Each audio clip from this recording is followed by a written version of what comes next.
আলাইহি ওয়াসাল্লাম 6.5 বছর যখন তার বয়স হয়েছিল বাবা,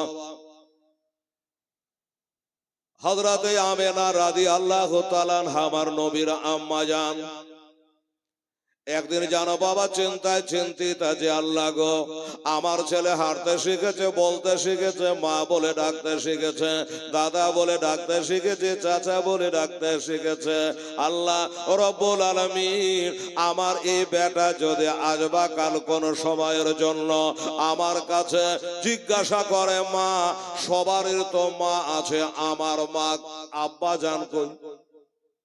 যদি বলে আরে আমার নবী বলবে না, ওটা আলাদা ব্যাপার, কিন্তু মা একটা ধারণা করেছে বাবা আমার এই বেটা যদি আমাকে জিজ্ঞাসা করে আমার আব্বা জান কোথায় গেছে, আমার আব্বা আমাকে কেন আদর করে না, আমাকে বেটা বলে কেন ডাকে না, আদর সোহাগ করে না, আমার আব্বা কবে আসবে, কোথায় গেছে, এই ধরনের কোনো যদি প্রশ্ন করে দেয় আমি বেটার কাছে জবাব দিতে পারবো না। সুবহানাল্লাহ। আমার বেটার কাছে আমি লাজবাব হয়ে যাব, উত্তর দিতে পারবো না। ভাই আমেনা চিন্তা করলো মন রে, নিজে নিজে একটা সিদ্ধান্ত আসলেন। সিদ্ধান্তটা কি? যদি মনে করে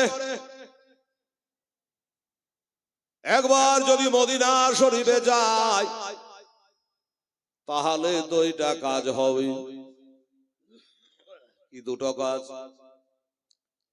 একটা হলো ওই রাস্তাতে যেতে যেতে তার আব্বা হুজুরের কবর শরীফটা জিয়ারত হয়ে যাবে, আর ওই রাস্তায় গিয়ে মদিনায় গিয়া তার নানা নানির বাড়িখানা একবার ঘোরা হবে।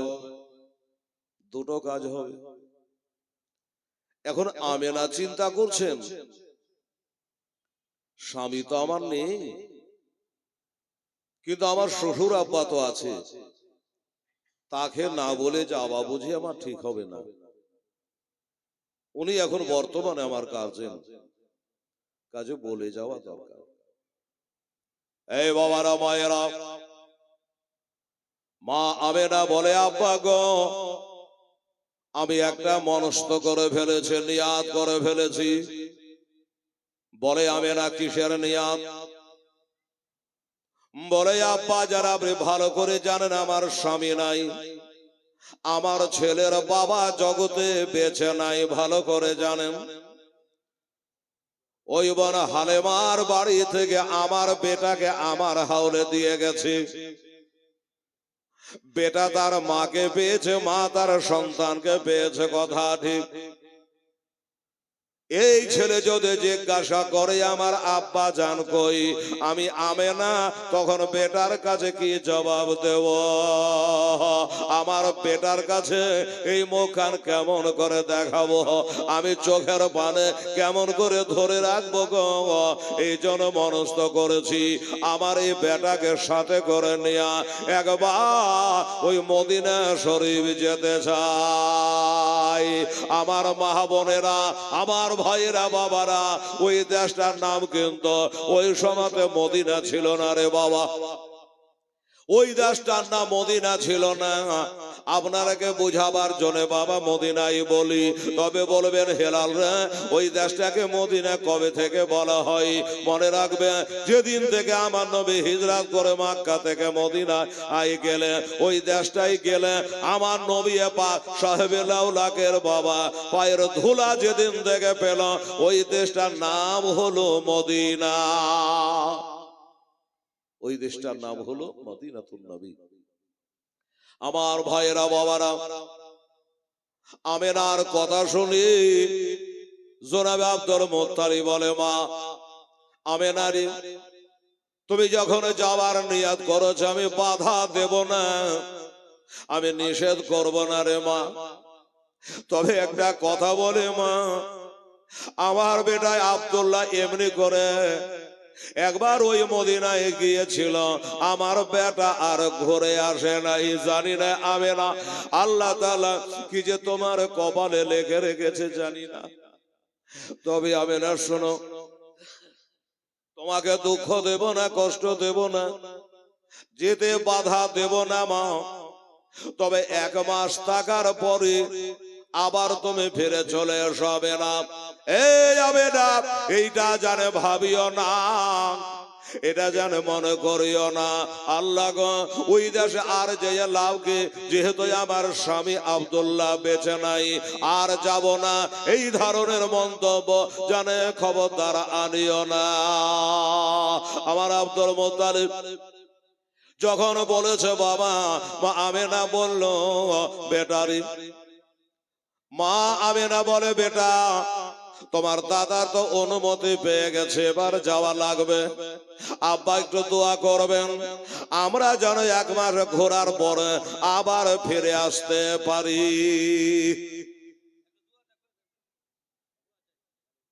আচ্ছা, দোয়া করছি, 2 মিনিট আপনারা সাইজ করছি। আমার ভাইয়েরা, বাবারা, আমার হাজী সাহেবেরা বলছেন, ইমাম সাহেব বলছে, মায় বোনেরা এতগুলা টাকা দিয়েছে, একটু দোয়া দিয়ে দিয়েন। সুবহানাল্লাহ, আলহামদুলিল্লাহ। আবার হাজী সাহেব নিয়ে বলছেন 1000 টাকা দিয়েছেন, ওই দেখেন হাজী সাহেব বার করছে। কি করবেন, আল্লাহর ঘর, সবাই দেবে। হ্যাঁ, তো দিয়েছে ইনশাআল্লাহুল আজিজ। আমার মা বোনেরা, ভাইয়েরা, বলছে কে কে যাবে চলো তোমরা সোনার মদিনা, এটা জোরে বলেন না সুবহানাল্লাহ। আমার ভাইয়েরা, আব্বা জানেরা, শুনুন বাবা, আব্দুল মুত্তালিব বলে আমেনা তুমি যাবে তো মা, কিন্তু একটা কথা, কি, এত দূরের রাস্তা তোমাকে একাই তো আমি ছাড়তে পারি না মা, তুমি একটা মেয়ে মানুষ, তোমার এই 6 বছরের ছেলেকে সাথে করে এত দূরের রাস্তায় তুমি একাই কি করে যাবা, একজনকে সাথে দেওয়া দরকার। কাকে দেওয়া যাবে?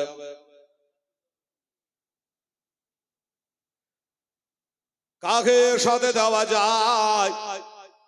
চিন্তা করলো বাবা, একটা বেটা ছেলেকে যদি সাথে দেওয়া যায়, লোকে আনাগোনা করবে, দেখ ওই মেয়েটার স্বামী নাই, আর একটা পরপুরুষের সঙ্গে রাস্তায় হাঁটছে, বলবে কোলে কালি লাগবে মা, সম্মানের হানি হবে মা। এই জন্য বলি, কি করা যায়, কাকে পাঠানো যায়? হঠাৎ করে মনে পড়ে গেল আমার নবীর পিতা খাজা আব্দুল্লাহর রেখে যাওয়া একটা বাঁধি, যার নাম ছিল বাবা ওই উম্মে আয়মান। বাবারা, আমার মা বোনেরা, ওই উম্মে আয়মানকে ডাকা হলো, এই উম্মে আয়মান, এই বেটি উম্মে আয়মান, একটা কথা শোন মা। বলে আব্বা বলেন, বলে দেখ রে মা, তোকে বেটির মতো জানি রে, আমার বেটা খাজা আব্দুল্লাহ জগতে বেঁচে নাই রে মা, কবরে শুয়ে গেছে, তার বিবি আমেনাকে রেখে গেছে, মনে আগুন জ্বলে রে, স্বামী হারা কত ব্যথা, যাদের স্বামী মারা গেছে তারাই জানে রে, অন্যরা কেউ ব্যথা জানবে না। তবে নারীর বেদনা তুই নারী হয়ে জানবি না তো আর কে জানবি? বলল আমার আমেনা এই কথা কোনোদিন বলে না, আজকে জানে তার মনে টেনেছে, আজ যেন ইচ্ছা জেগেছে, আজকে তার বাবার দে ওই মদিনায় ভ্রমণ একটু যাবে। একাই যাবে কি করে, এত দূরে রাস্তা রে, তাই একটু তুই সঙ্গে করে নিয়ে যা মা, একটু সঙ্গে করে নিয়ে যাও। ও মাইমা রাজি হয়ে গেল, ঠিক আছে আমি রাজি আছি, নিয়ে যাব, কোনো চিন্তা নেই। একটা উঠে নিয়ে সাজানো হলো, ওই উঠে করে নিয়ে যাওয়া হবে বাবা। 400 মাইল রাস্তা, 326 কিলোমিটার রাস্তা, এত লম্বা রাস্তা যাবে বাবা। এবার বলল আব্বা দোয়া করবে সহি সালামতে যেন ঘুরে আসতে পারি। আমেনা এবার বসে গেল আগে, আর আমাদের নবী মোস্তফাকে বসালেন বাবা পিছে, পিছে বসালেন। এইবারে বাবা উম্মে আইমান উটের নাকিল ধরে দাঁড়িয়ে আছে নিচে, উটের নাকিল ধরে টেনে টেনে নিয়ে যাবে বাবা মদিনার পথে। কিন্তু বাবা গো এত চেষ্টা করে উট কোনো মতে পা তোলে না, উট কোনো মতে চলে না, পা তুলতে চাহে না রে বাবা। আমেনা বলে এরে চোপায়া জানবার উঠেনি রে, আমি জানি রে যার স্বামী নাই তার জগতে কেউ নাই রে, যার স্বামী নাই তার কথা কারো কাছে চলে না রে। ওরে ওরে আমার স্বামী নাই তাই বলে কি আমার সাথ দিবি না, আমার কথা শুনবে না, ওই ওঠেনে কেন পা তুলছে সে না। ওঠেনে মানুষ নাই কথা বলবে, আল্লাহর কাছে বাবা আরজ করে আল্লাহ আমার জবানটা খুলে দাও। হাজার হলো তোমার নবী গো, ওই নবীর মা আমেনা হয়তো আমাকে বুঝতে পারে না, অন্য চিন্তা ভাবনা করতেছে, আমার জবান খুলে দাও একটু, আমি আমেনার সাথে দুটা কথা কই। সুবহানাল্লাহ।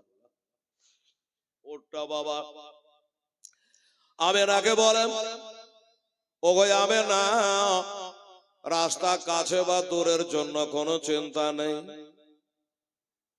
আমি চলি না কেন জানো?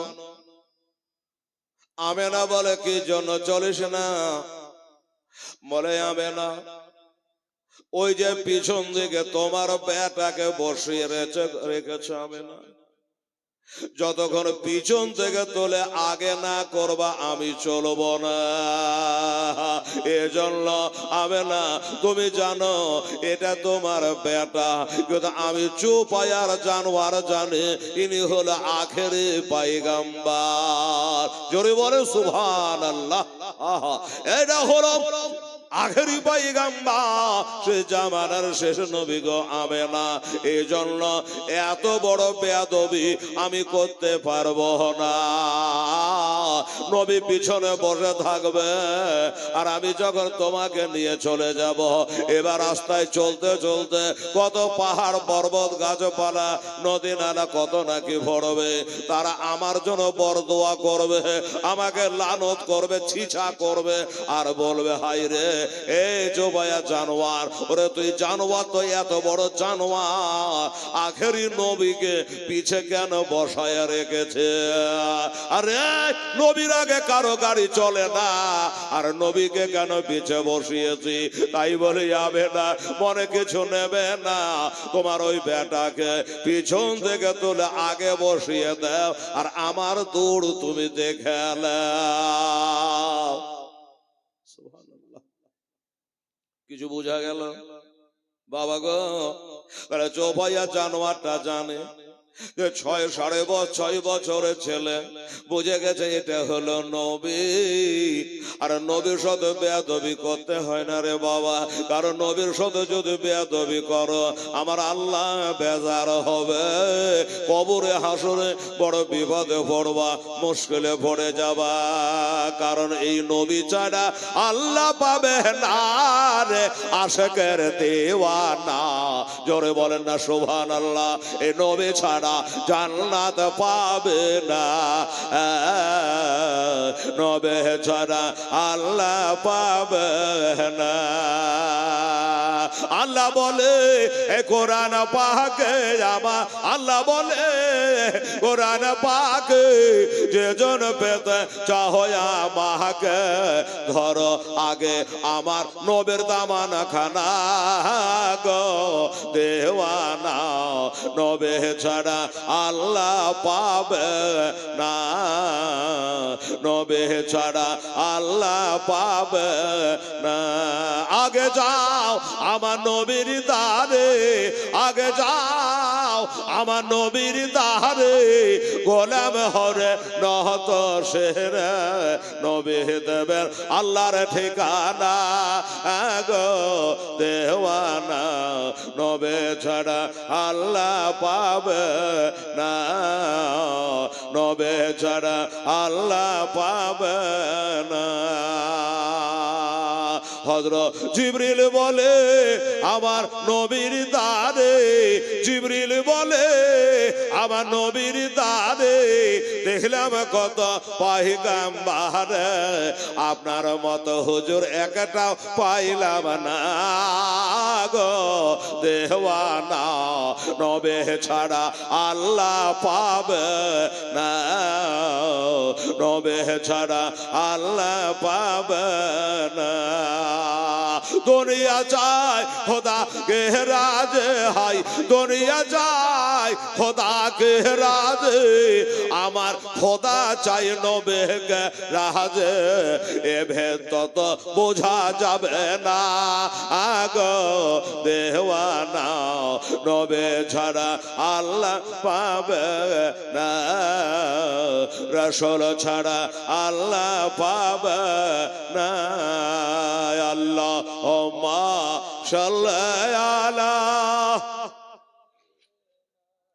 মাওলানা মুহাম্মদ ওয়া আলা আলি মাওলানা মুহাম্মদ। বাবারা রে আমার বেটিরা, আমার মায়েরা, সোনামণিরা শুনুন, এবার বলল ঠিক আছে আমার বেটা বলে কথা, এবার নবীকে পিছন থেকে তুলে বাবা সামনে বসানো হলো। যেমনি সামনে বসিয়েছে বাবা গো, আর জানে উঠে টানা হিজড়া করতে হয় না, আর জানে বলতে হয় না, এবার নিজের মনে লম্বা লম্বা ধাপ ফেলায়া ওর জানে চলে যায় ওই মক্কা শরীফ থেকে মদিনার দিকে।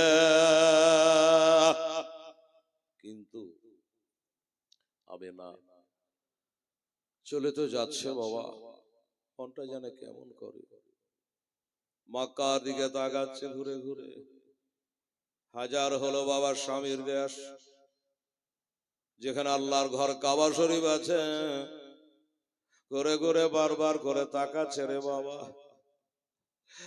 আর বলছে কাবারে তুই হলি ইন্না ওয়ালা বাইতিন, তুই হলি পৃথিবীর প্রথম ঘর রে কাবা, আমি তোরে তওজব করেছি, আল্লাহ যদি আমাকে আবার ঘুরিয়ে নিয়ে আসে আবার তওজব করব, সালাম করব, আর যদি আমি ঘুরে আসতে না পারি এটাই হলো জীবনের শেষ সালাহ। আমার মা বোনের আরে জীবনের শোনো মা, নিজের জীবনখানা তৈরি করো মা, মরণের কথা ভুলে যেও না, আমি না মরণের কথা কোনো সময় ভুলে না রে মা। তাই আল্লাহকে স্মরণ করে বলে আমি যদি ঘুরে আসে আমার তওজব হবে, আবার সালাম হবে, আর যদি মারা যায় এটাই হবে জীবনের আমার শেষ সালাম। এই বলে চলে যেতে লাগলো, চলে যায় চলে যায়, অনেক দূর চলে যাওয়ার পরে ওই দিকে আব্দুল মুত্তালিব তাকিয়ে তাকিয়ে বৌমা আমেনাকে দেখে, পোতাকে দেখে, দেখতে দেখতে জানে বাবা ওর অনেক দূরে চলে গেল, আর বাবা চোখে লাই না, দেখা যায় না। চলে যেতে যেতে হঠাৎ করে বাবা আমেনার মুখ থেকে একটা কথা বার হলো। কি কথা? আমেনা বলছে ওই মেয়েটা যে উটকে টেনে টেনে নিয়ে যাচ্ছে, নাকিল ধরে নিয়ে যাচ্ছে, কি নাম বললাম? উম্মে আইমান। এই উম্মে আইমান, বহিন একটু দয়া করে দাঁড়াবে, একটু দাঁড়া, এই কথা বলতে মনে করছি না, একটু দয়া করে দাঁড়া। নবীজির সামনে এখানে বসে আছে বাবা, জিজ্ঞাসা করছে মা, মা গো, ও জননী মা, মা হঠাৎ করে তুমি দাঁড়াতে বলছো কেন মা? এখান থেকে মদিনা তো বহু দূর আছে মা, হঠাৎ করে কেন দাঁড়াতে বললা? বলল বেটা রে, আমি দাঁড়াতে বললাম একটা কারণে, কারণ হলো এটা, তোর বাবার সঙ্গে যখন আমার বিয়ে হয় ওই সময় আমি পালকিতে করে এসেছিলাম, আর এখন উঠে চড়ে তোমাকে সাথে করে যাচ্ছে, অনেক দিন হয়ে গেল বেটা, আজ ৫-৬ বছর হয়ে গেল, এ রাস্তার কত পরিবর্তন হয়েছে, এই বেটা, তাই মনে জানে ডাউট কেন সন্দেহ হলো? আমার আদরের দোলা, আমার একমাত্র বেটা, আমার কলেজার পাড়া, আমার নয়নের দ্বারা আমার বেটাকে নিয়ে রাস্তা পথে যেন কোনো বিপদের সম্মুখীন হতে না হয়। রাস্তাকে ভুল টুল হলো নাকি, ডানে রাস্তা ছুটে গেল, বামে রাস্তা কেটে গেল, তাই যদি এটা দাঁড়ায় আর কাউকে দেখতে পাই জিজ্ঞাসা করে নেব যেন কোনো বিপদ না হয়।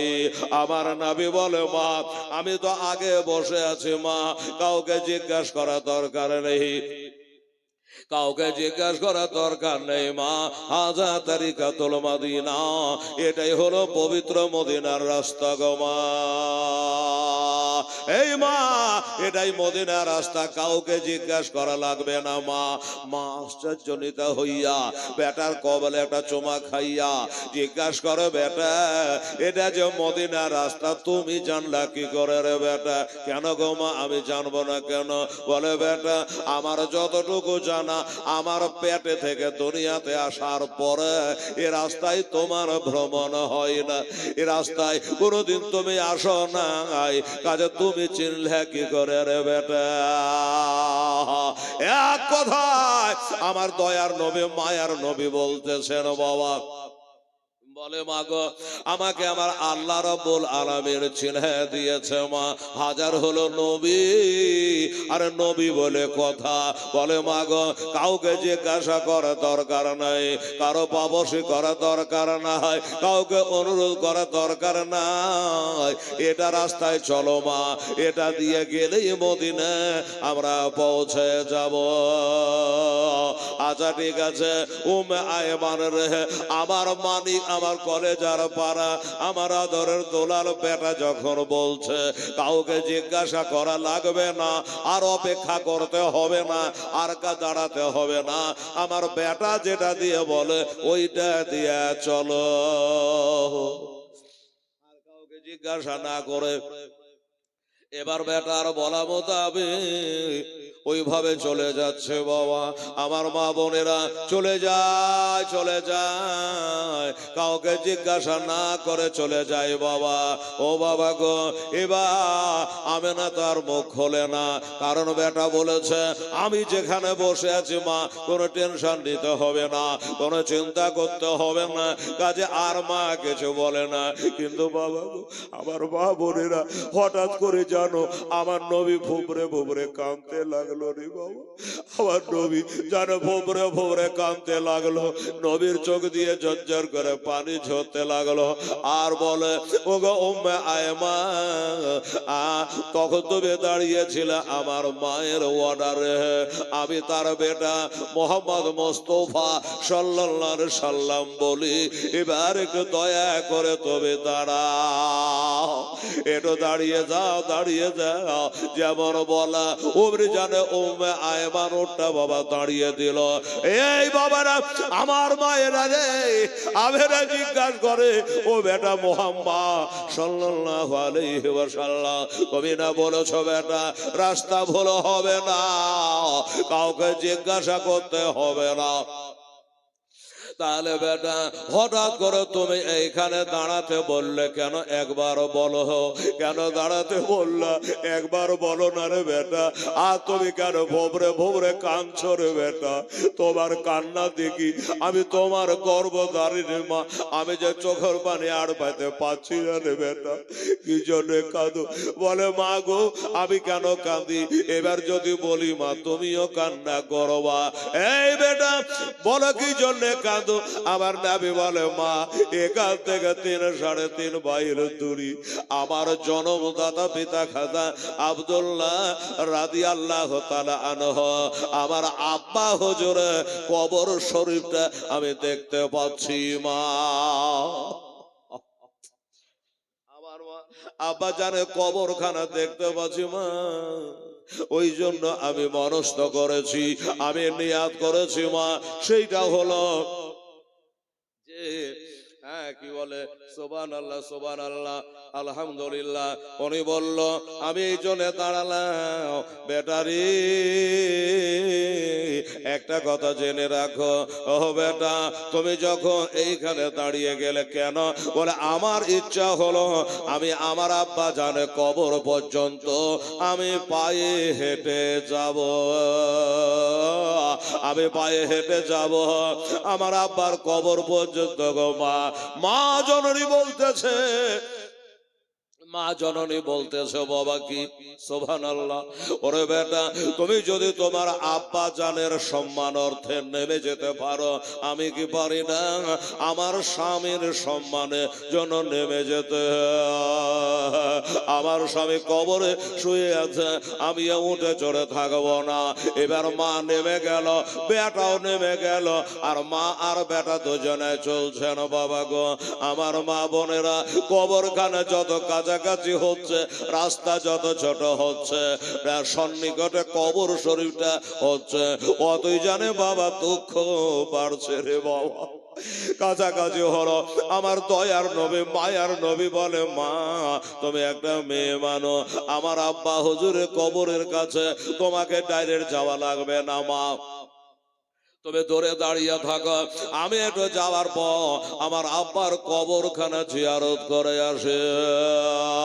আমার আব্বা জানে কবরখানা, আমি একটু জিয়ারত করে আসে। তুমি দূরে দাঁড়িয়ে থাকো। বাবারা, আমার মা বোনেরা, ওই দিকে দূরে আমেনা দাঁড়িয়ে রয়েছে, উম্মে আয়মান দাঁড়িয়ে রয়েছে রে বাবা। আর আমার নবী আব্বা জানে কবরের কাছে গিয়ে বাবা বলুন মনের অবস্থাটা কি হবে বাবা? কবরের কাছে গেলে কি না মনের মধ্যে হবে বাবা? এই জন্য সুবহানাল্লাহ, আমরা বাপের কবর জিয়ারত করে, আমরা মায়ের কবরখানা জিয়ারত করে, আমরাও জিয়ারত করে আমরা বাপের কবরের কাছে দাঁড়ায়া দাঁড়ায়া কবরখানা দেখি, তাই তো চোখের পানি থামতে পারি না। আর যিনি আল্লাহর নবী দোজাহানের বাদশাহ, উনি বাবা উপরে যেমন দেখতে পাই, কবরের ভিতর খানাও দেখতে পাই। আমার নবীজি বলেছে, ইন্নী আরা মালা তারাও না, ও ইন্নী আসমাও মালা তাসমাও না।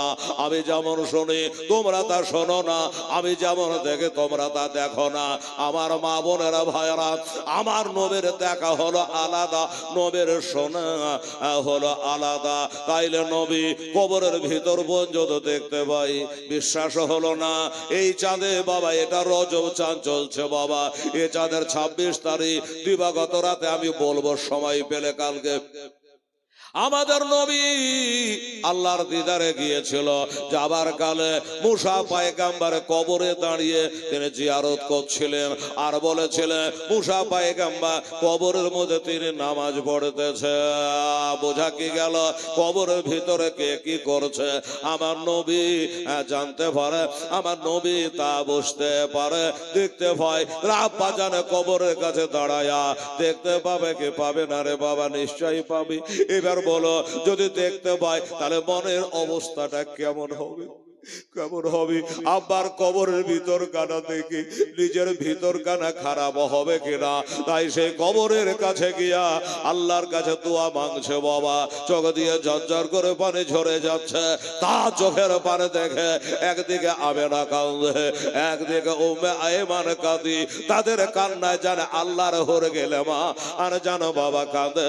তাদের কান্নায় বাবা ওই বাবা জানোয়ার উটটার চোখ দিয়েও ঝরঝর করে পানি ঝরে। ও মুসলমানেরা, আমার ভাইয়েরা, বোনেরা, দয়ার নবী যখন দোয়া করি আমি হেলাল দোয়া করলে আপনার একটা হাত নিচে রাখবেন না। আমি জানি আমি দোয়া করলে আমার সাথে সাথে সবাই হাত তোলে আমিন আমিন করছে। বাবা করছে কিনা? সবাই আমিন আমিন করছে। আমার নবী মোস্তাফা যখন হাত তুলে দেবে বাবা, আল্লাহ সারা জগতের যত কিছু আছে সবাই বলবে আল্লাহুম্মা আমিন। আরে শোনেন শোনেন আমার মা বোনেরা, একটু বসে আরে মরদা ব্যাগ দেখে রবে যাই কান্দে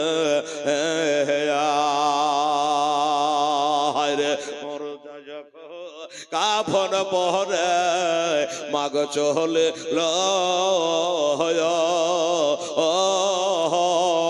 আরে মরদা বলে আরে মরদা বলে আরে যে চার জহ আজ লইয়া যাবে আহমা এ চার জো নাই যাবে ও যে সঙ্গে এ চার জো নাই যাবে ও যে কব ও রে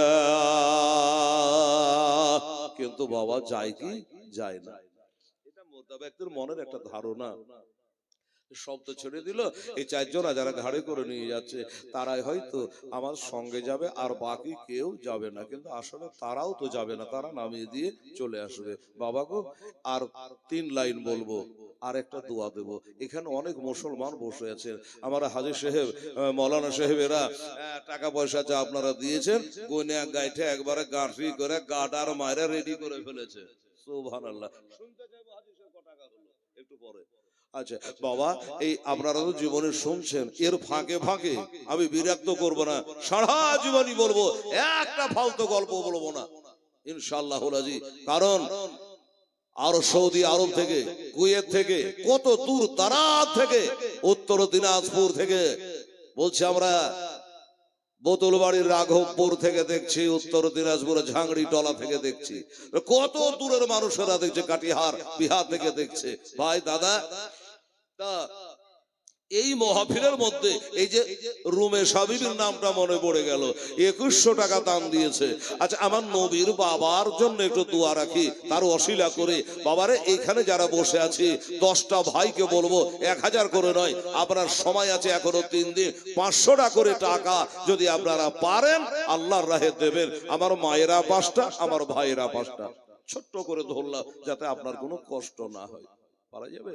দেখেন একবার, আমার মায়ের আগে পারে না আমার ভাইয়ের আগে পারে? 500 টাকা আল্লাহর ঘর মসজিদের জন্য। সামনে রমজান মাস আসছে বাবা, কার ভাগ্যে রোজা আছে কার ভাগ্যে নাই বলার নেই, ঠিক আছে? তো যদি কোনো আল্লাহর বান্দা আছে উঠে এসে বলে যে হেলাল রে 500 টাকা আমি দেবো, কিন্তু কাছে তো আনেনি, কালকে দিয়ে দেবো, এখানে হাজী সাহেবের কাছে এসে বলে যান 500 টাকা বলেছি আল্লাহর ঘরের জন্য। আমার নবী পাক হযরত আলী, মা ফাতেমা, হাসান হোসেন, এই 5 পাঞ্জাতনকে আমরা মানি কি বাবা? মানি না? আলহামদুলিল্লাহ। শফিকুল ইসলাম সাহেব, আচ্ছা কালকে এরকম আমি চেয়েছিলাম 500 টাকা উনি দিয়েছিলেন কালকে, আজকেও শফিকুল ইসলাম সাহেব উনি একাই 1000 টাকা দিয়েছে। বাবা 500 করে যদি হাজী সাহেব 10টা হয় তো কত হয়? 5000 হয়, 1000 হয়ে গেল। আর 4000 টাকা আপনাদের কাছ থেকে নেব। কোনো ভাই নেই আমার শফিকুলের মতো মর্দে মুজাহিদ আল্লাহর ঘরে দিচ্ছেন গো। আমার মা বোনেরা কেউ পারবেন? এই রবিউল ইসলাম, কেউ 500 টাকা দিলে তাড়াতাড়ি দিয়ে যাবো আমার কাছে এসে, যে তোমার রমেশার মতো একটা 500 টাকা দেনেওয়ালি কে আছে? গজলটা শেষ করি। আর ছেলেরা চাদর নিয়ে গেছে, তাতে আপনারা দেবেন আমার হাতখানে 500 করে টাকা, আর 8 জন ব্যক্তি আপনারা দেবেন। আর মোহাম্মদ শফিকুল ইসলামের টাকা দেখি গজলটা বলতে বলতে হয় কি একটা দোয়া করব, কারণ এখন 3 দিন বাকি আছে, এখন দেও দাও করলে হবে না, যেটা আসে সেটাই মসজিদের হয়ে যাবে আমার ভাইয়েরা। আরে অবশেষ ওই তারা চারজ কবরে গেল না, আরে কহব এ নামায় এলেন 2 জনা, আরে কহব এ নামায় এলেন 2 জনা।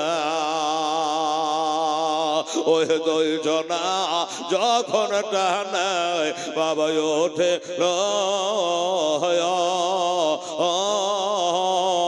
আরে সাহারে সারে বাঁশের ফালা বেচাইল আরে সাহারে সারে বাঁশের ফালা বেচাইল আরে বাঁশের ফালা দেখে মরদা কাঁদে হাই রে হায়া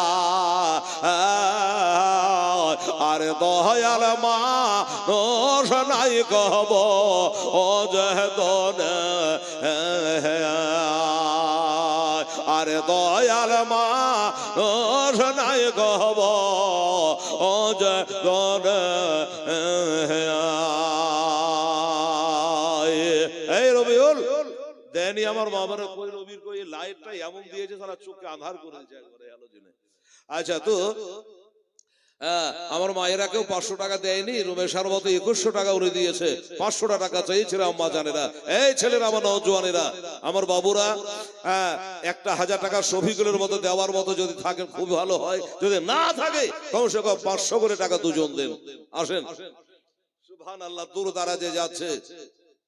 আর এই কালেকশনে আমার পিএইচডি করা আছে, যদি আপনারা না দেন দূরের মানুষগুলা কি বলবে? জিহেলাল আজকে ফেলওয়ার না নাই আল্লাহর বান্দা। তবে দূর দারাজ থেকে যারা দেখছেন ভাইরা, দান ধ্যানটা শেষের দিনে হয়, একটু বলে দেখলাম, মুখ খুলে দেখলাম, যদি আল্লাহর বান্দা পারে। বললাম শফিকুল ইসলাম 1000 টাকা দিয়ে দিয়েছে। দেখেন তো, এত না চাইলে তো হবে না বাবা, একটু চেষ্টা করে দেখেন আল্লাহর বান্দারা, ইনশাআল্লাহ আজিজ। সুবহানাল্লাহ সুবহানাল্লাহ আলহামদুলিল্লাহ। আরে ওই দয়জনা যখন টানা বাবা ওঠে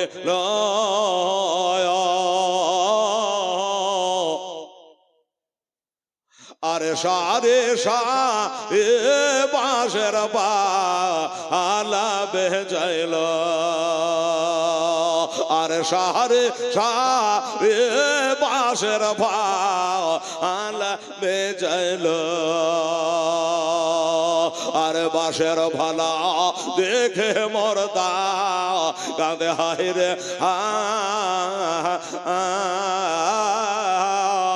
আরে দয়াল মানুষ নাই কহব ও যেতন দয়াল মানুষ নাই কহব ও যেতন।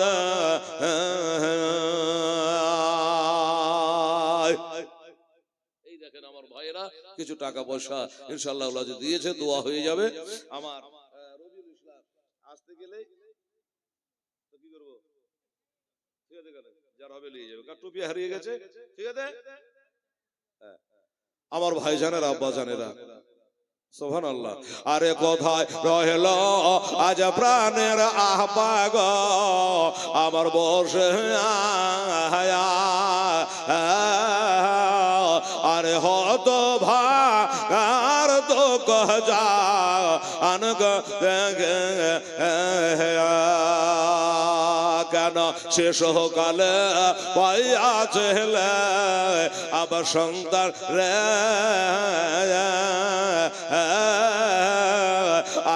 একা ফেরে জান গয়া আবা কেমন একা ফেরে জান গয়া আবা কব রে কোথায় রইল আজ প্রাণের আম্মা গো আমার বসে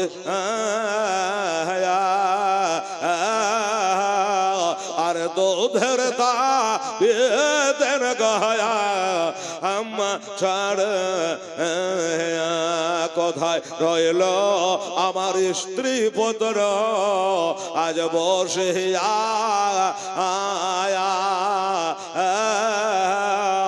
একবার সঙ্গের সাথে না আসে আল্লাহুম্মা সাল্লি জোরে পড়েন মাওলানা মুহাম্মদ ওয়ালা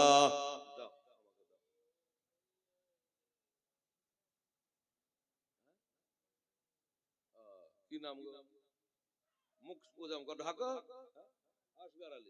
আচ্ছা, ছেলে বলে যে 300 দিলাম, আমি ফোন পে 200 টাকা দেবো। ফোন পে কার নাম্বার আছে? আচ্ছা ঠিক আছে, ধন্যবাদ আমার বাবুকে।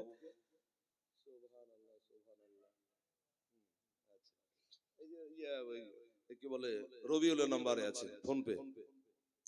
আচ্ছা ধন্যবাদ আমার মা বোনেরা, আমার ভাইয়েরা। আচ্ছা রবিউল আসুক তো একটু দোয়া দিচ্ছি আমি দু কথা বলে। বাবা আমার মা বোনেরা, আমি না ডাক দেয় বেটা না, চলে আসো বেটা। আব্বা আব্বা করে কাঁদলো। তোমার আব্বা জান কথা বলবে না, আর কথা বলবে না, আর তোমার আদর করবে না, সোহাগ করবে না।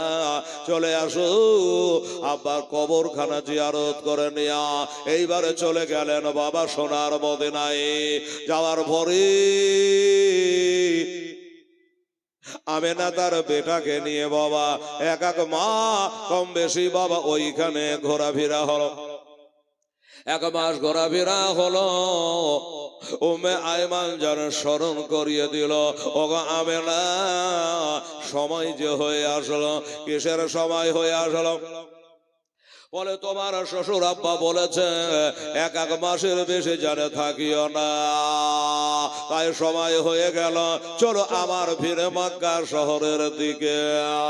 আমেনা বলে হ্যাঁ হ্যাঁ আব্বা যা আসার কালে এই কথা বলেছিল, তাই বাবা ওইখানে ঘোরার পরে আবার চলে আসছেন বাবা আমার নবী মুস্তাফাকে নিয়ে ওই মদিনা থেকে ঘুরে আবার চলে আসেন মক্কার দিকে।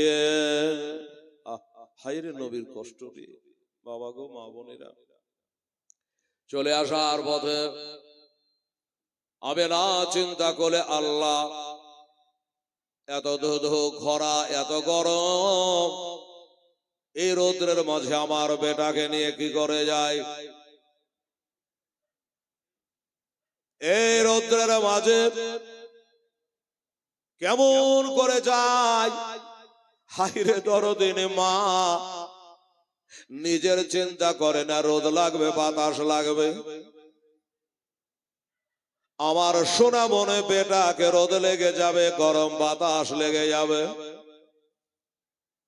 যার কারণে বাবা চিন্তা করে যদি একটা ঠান্ডাদার জায়গা পেতাম, ছায়াদার জায়গা পেতাম, এটা কারো বৈঠকখানা পেতাম, আমার বেটাকে সাথে করে নেয়া ওই বৈঠকখানা একটু আরাম করতাম।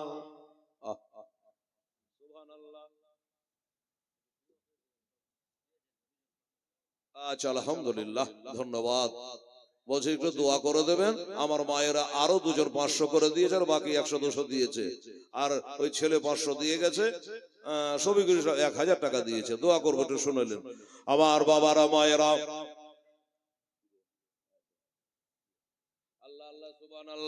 এইবারে বাবা সামনে একটা বারান্দা দেখা যায়, ওই বারান্দায় ওঠে আমার বেটাকে নিয়ে এটা আরাম করব, নিশ্চয় ওই বাড়িওয়ালা নিষেধ করবে না। আমার নবী বলে মা এই দিকে কোথায় যাও? বলে বেটারে এত রোদ্রে যাওয়া যাবে না, এত তাপে যাওয়া যাবে না, ওই দেখ একটা ফাঁকা বারান্দা দেখা যাচ্ছে বেটা, ওই বারান্দায় গিয়া চলো একটু আরাম করে নি।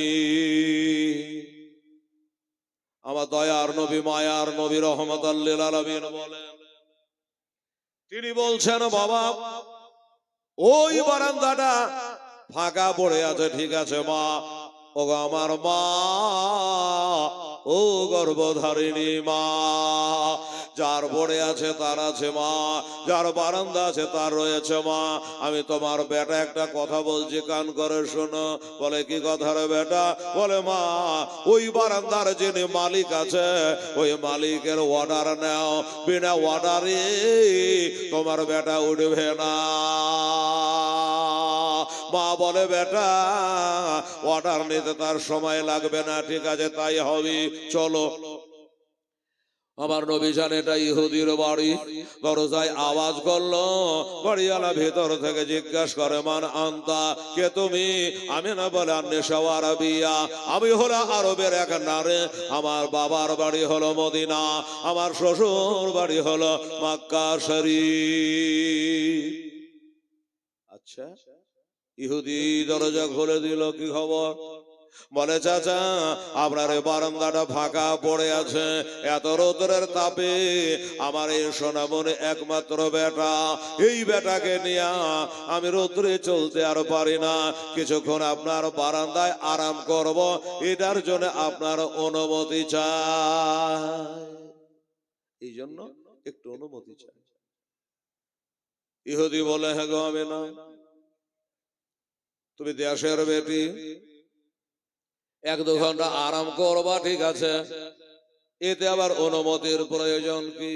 বলল চাচা আমার প্রয়োজন নাই ঠিক আছে, কিন্তু তাকে দেখো আমার এই সোনামণি ফুটফুটে বেটা, এই বেটা তিনি বলেছে আমি অর্ডার না হলে কারো বারান্দায় উঠবো না, আমি অর্ডার না পেলে কারো বৈঠক খানাতে উঠবো না, এজন্য একটু অনুমতি চাইতেছি। তাই নাকি? বললে হ্যাঁ। তোর বেটা এত বড় হুঁশিয়ার, বিনা অর্ডারে বৈঠকখানে উঠবে না। আমার ভাইরা, আমার মা বোনেরা, ওই বদমাশ ইহুদিটা যেন চোখ দুটা আমার নবীর চেহারাতে ফিট করে দিয়েছে। নবীর দিকে তাকায়া তাকায়া এক দৃষ্টিতে বাবা দেখতেছে, দেখার পরে বুঝে নিয়েছে, জেনে নিয়েছে, চিনে নিয়েছে, জানতে পেরে গেছি। আর বলে আমি না, এই বারান্দায় তুমি উঠে আরাম করো, আপত্তি নাই, তবে আমি না তোমার এই বেটাকে আমার বারান্দায় উঠতে দেব না। বলল ওগো আমার বেটা কি অন্যায় করলো? আমার বেটা তোমার কোন ক্ষতি করেছে? আমার বেটাকে উঠতে দিবা না কেন? কি হয়েছে? বলে আমি না, শুনে রাখো, আমি যদ্দূর তাকিয়ে বুঝতে পারলাম, জানতে পারলাম আমি না তোমার এই বেটা হলো আখেরি জামানার নবী। আখেরি জামানার নবী, এর যখন 40 বছর বয়স হবে তখন নবুয়ত প্রকাশ করবে, আমাদের ধর্মগুলোকে বাতিল বলে ঘোষণা করে দেবে, আর লা ইলাহা ইল্লাল্লাহ মুহাম্মাদুর রাসূলুল্লাহ সাল্লাল্লাহু আলাইহি ওয়াসাল্লাম এই কালেমা জারি করবে। কাজে জেনে রাখো তোমার ছেলেকে জায়গা দেওয়া হবে না, হবে না। চুকির পানি ফেলায়া বেটাকে টান মেরে টান দিয়ে বুকে করে নিয়া ও বলে বেটা শুনে রাখো, জেনে রাখো বেটা, চলো ভালো যে তুমি বলেছিলে রে বেটা, জানো তুমি বারান্দায় উঠে যাও নাই, না জানি কোন ব্যবহার করতে জানি না। হাই রে মনের কষ্ট আর দুঃখ। নবীর মা আমেনা আর বেটাকে নিয়ে থাকতে পারলো না, আবার চলে যায়, আবার কিছু দূর চলার পরে বাবা আবার একটা ফাঁকা বারান্দা মিলল। সব মানুষ তো এক নয় বাবা, সব মানুষ তো এক নয় রে মা। হ্যাঁ, মনে করলো ওই বারান্দাওয়ালা থাকতে দেয় না, এরকম নাও হতে পারে। ওই বারান্দায় গেল, একই কেস ঘটে গেল। আমি না বলল আর কারো বারান্দায় উঠবো না, কারো জায়গা নেব না, কারো গাছের তলাতে খেজুরের বাগানে আমি আরাম করব না। আল্লাহ যদি কবলে রাখে এই বেটাকে নিয়া, এই বেটাকে সাথে করে নিয়া সদর মক্কা শরীফে গিয়া, আমার শ্বশুর বাড়িতে গিয়া, স্বামীর ঘরে গিয়া আমার বেটাকে নিয়ে আরাম করব।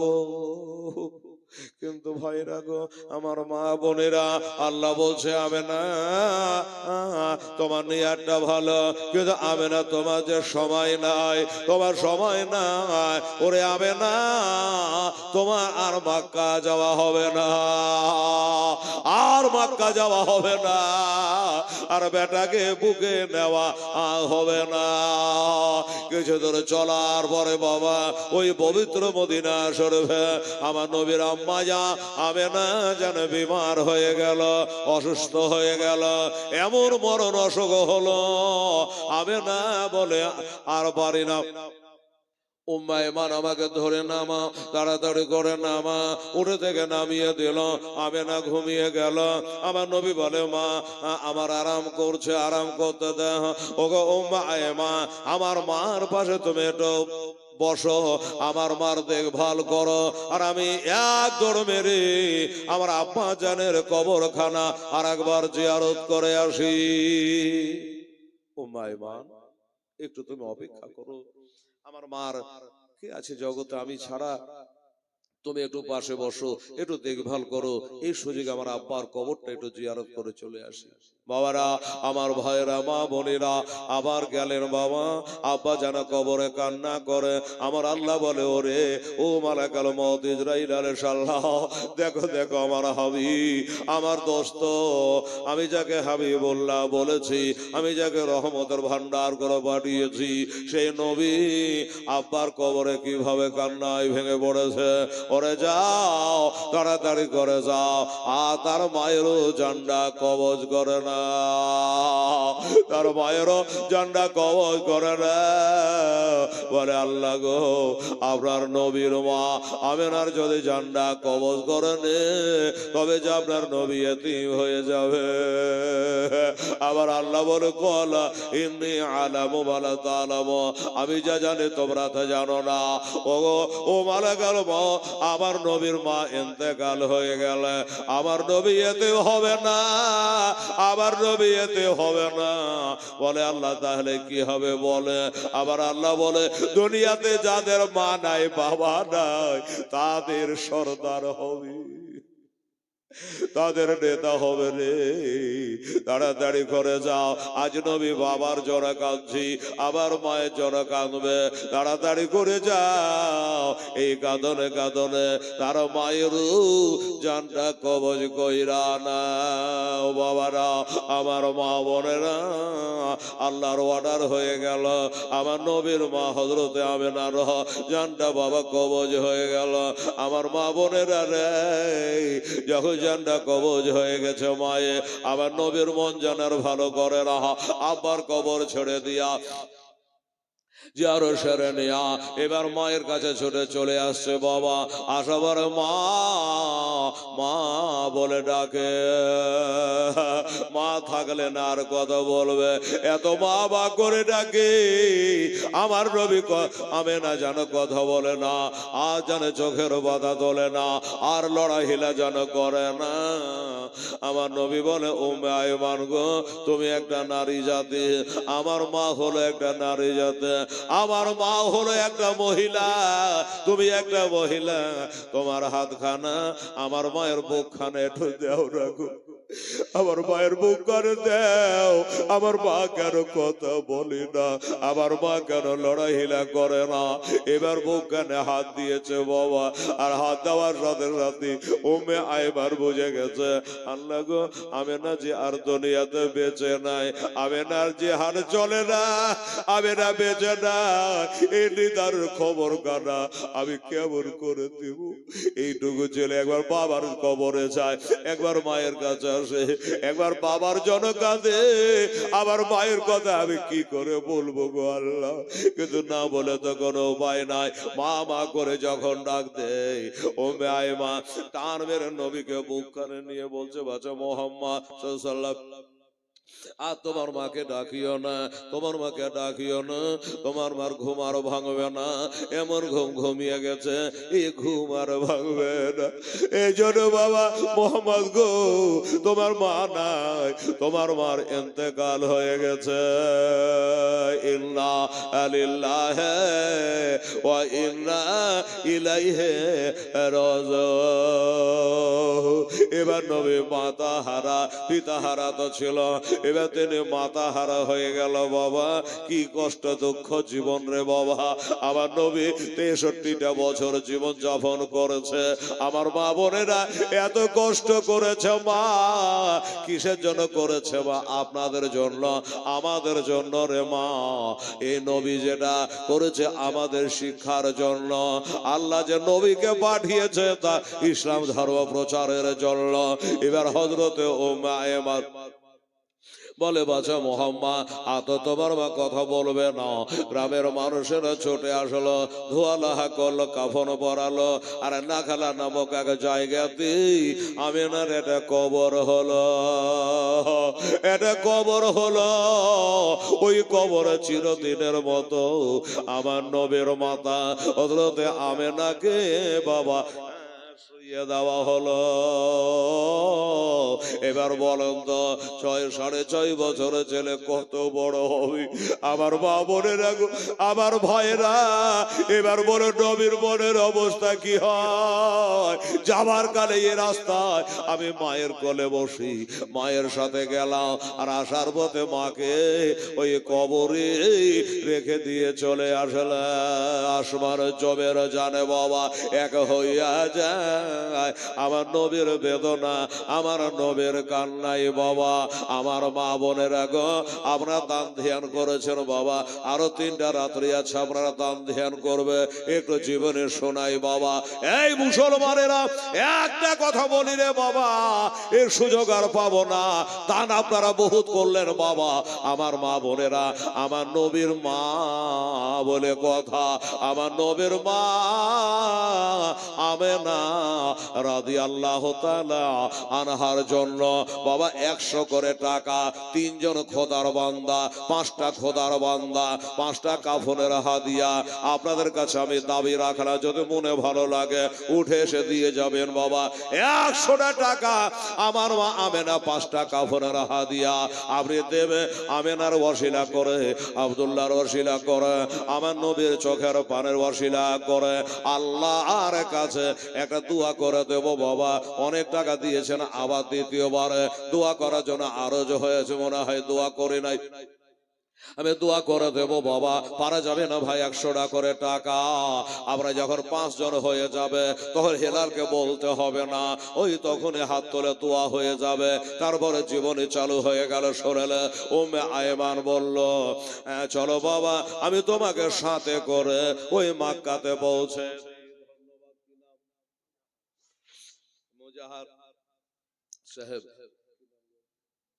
মায়ের নামে মজাহা দিয়েছেন 100, আর একজন দিয়েছে বেনামে 100। 3টা ভাই দেবে। মা বোনেরা গো, মা আমার নবীর মা, নবীর মায়ের নামে পারিস না মা, আমার কলেজারা রে, আমার সোনামণিরা রে, বাচ্চা বাচ্চার হাত দিয়ে মা একটু কোনাখানে এসে 100টা টাকা দিয়ে তো মা, 100 টাকাতে দোতলা মসজিদ হবে না রে মা।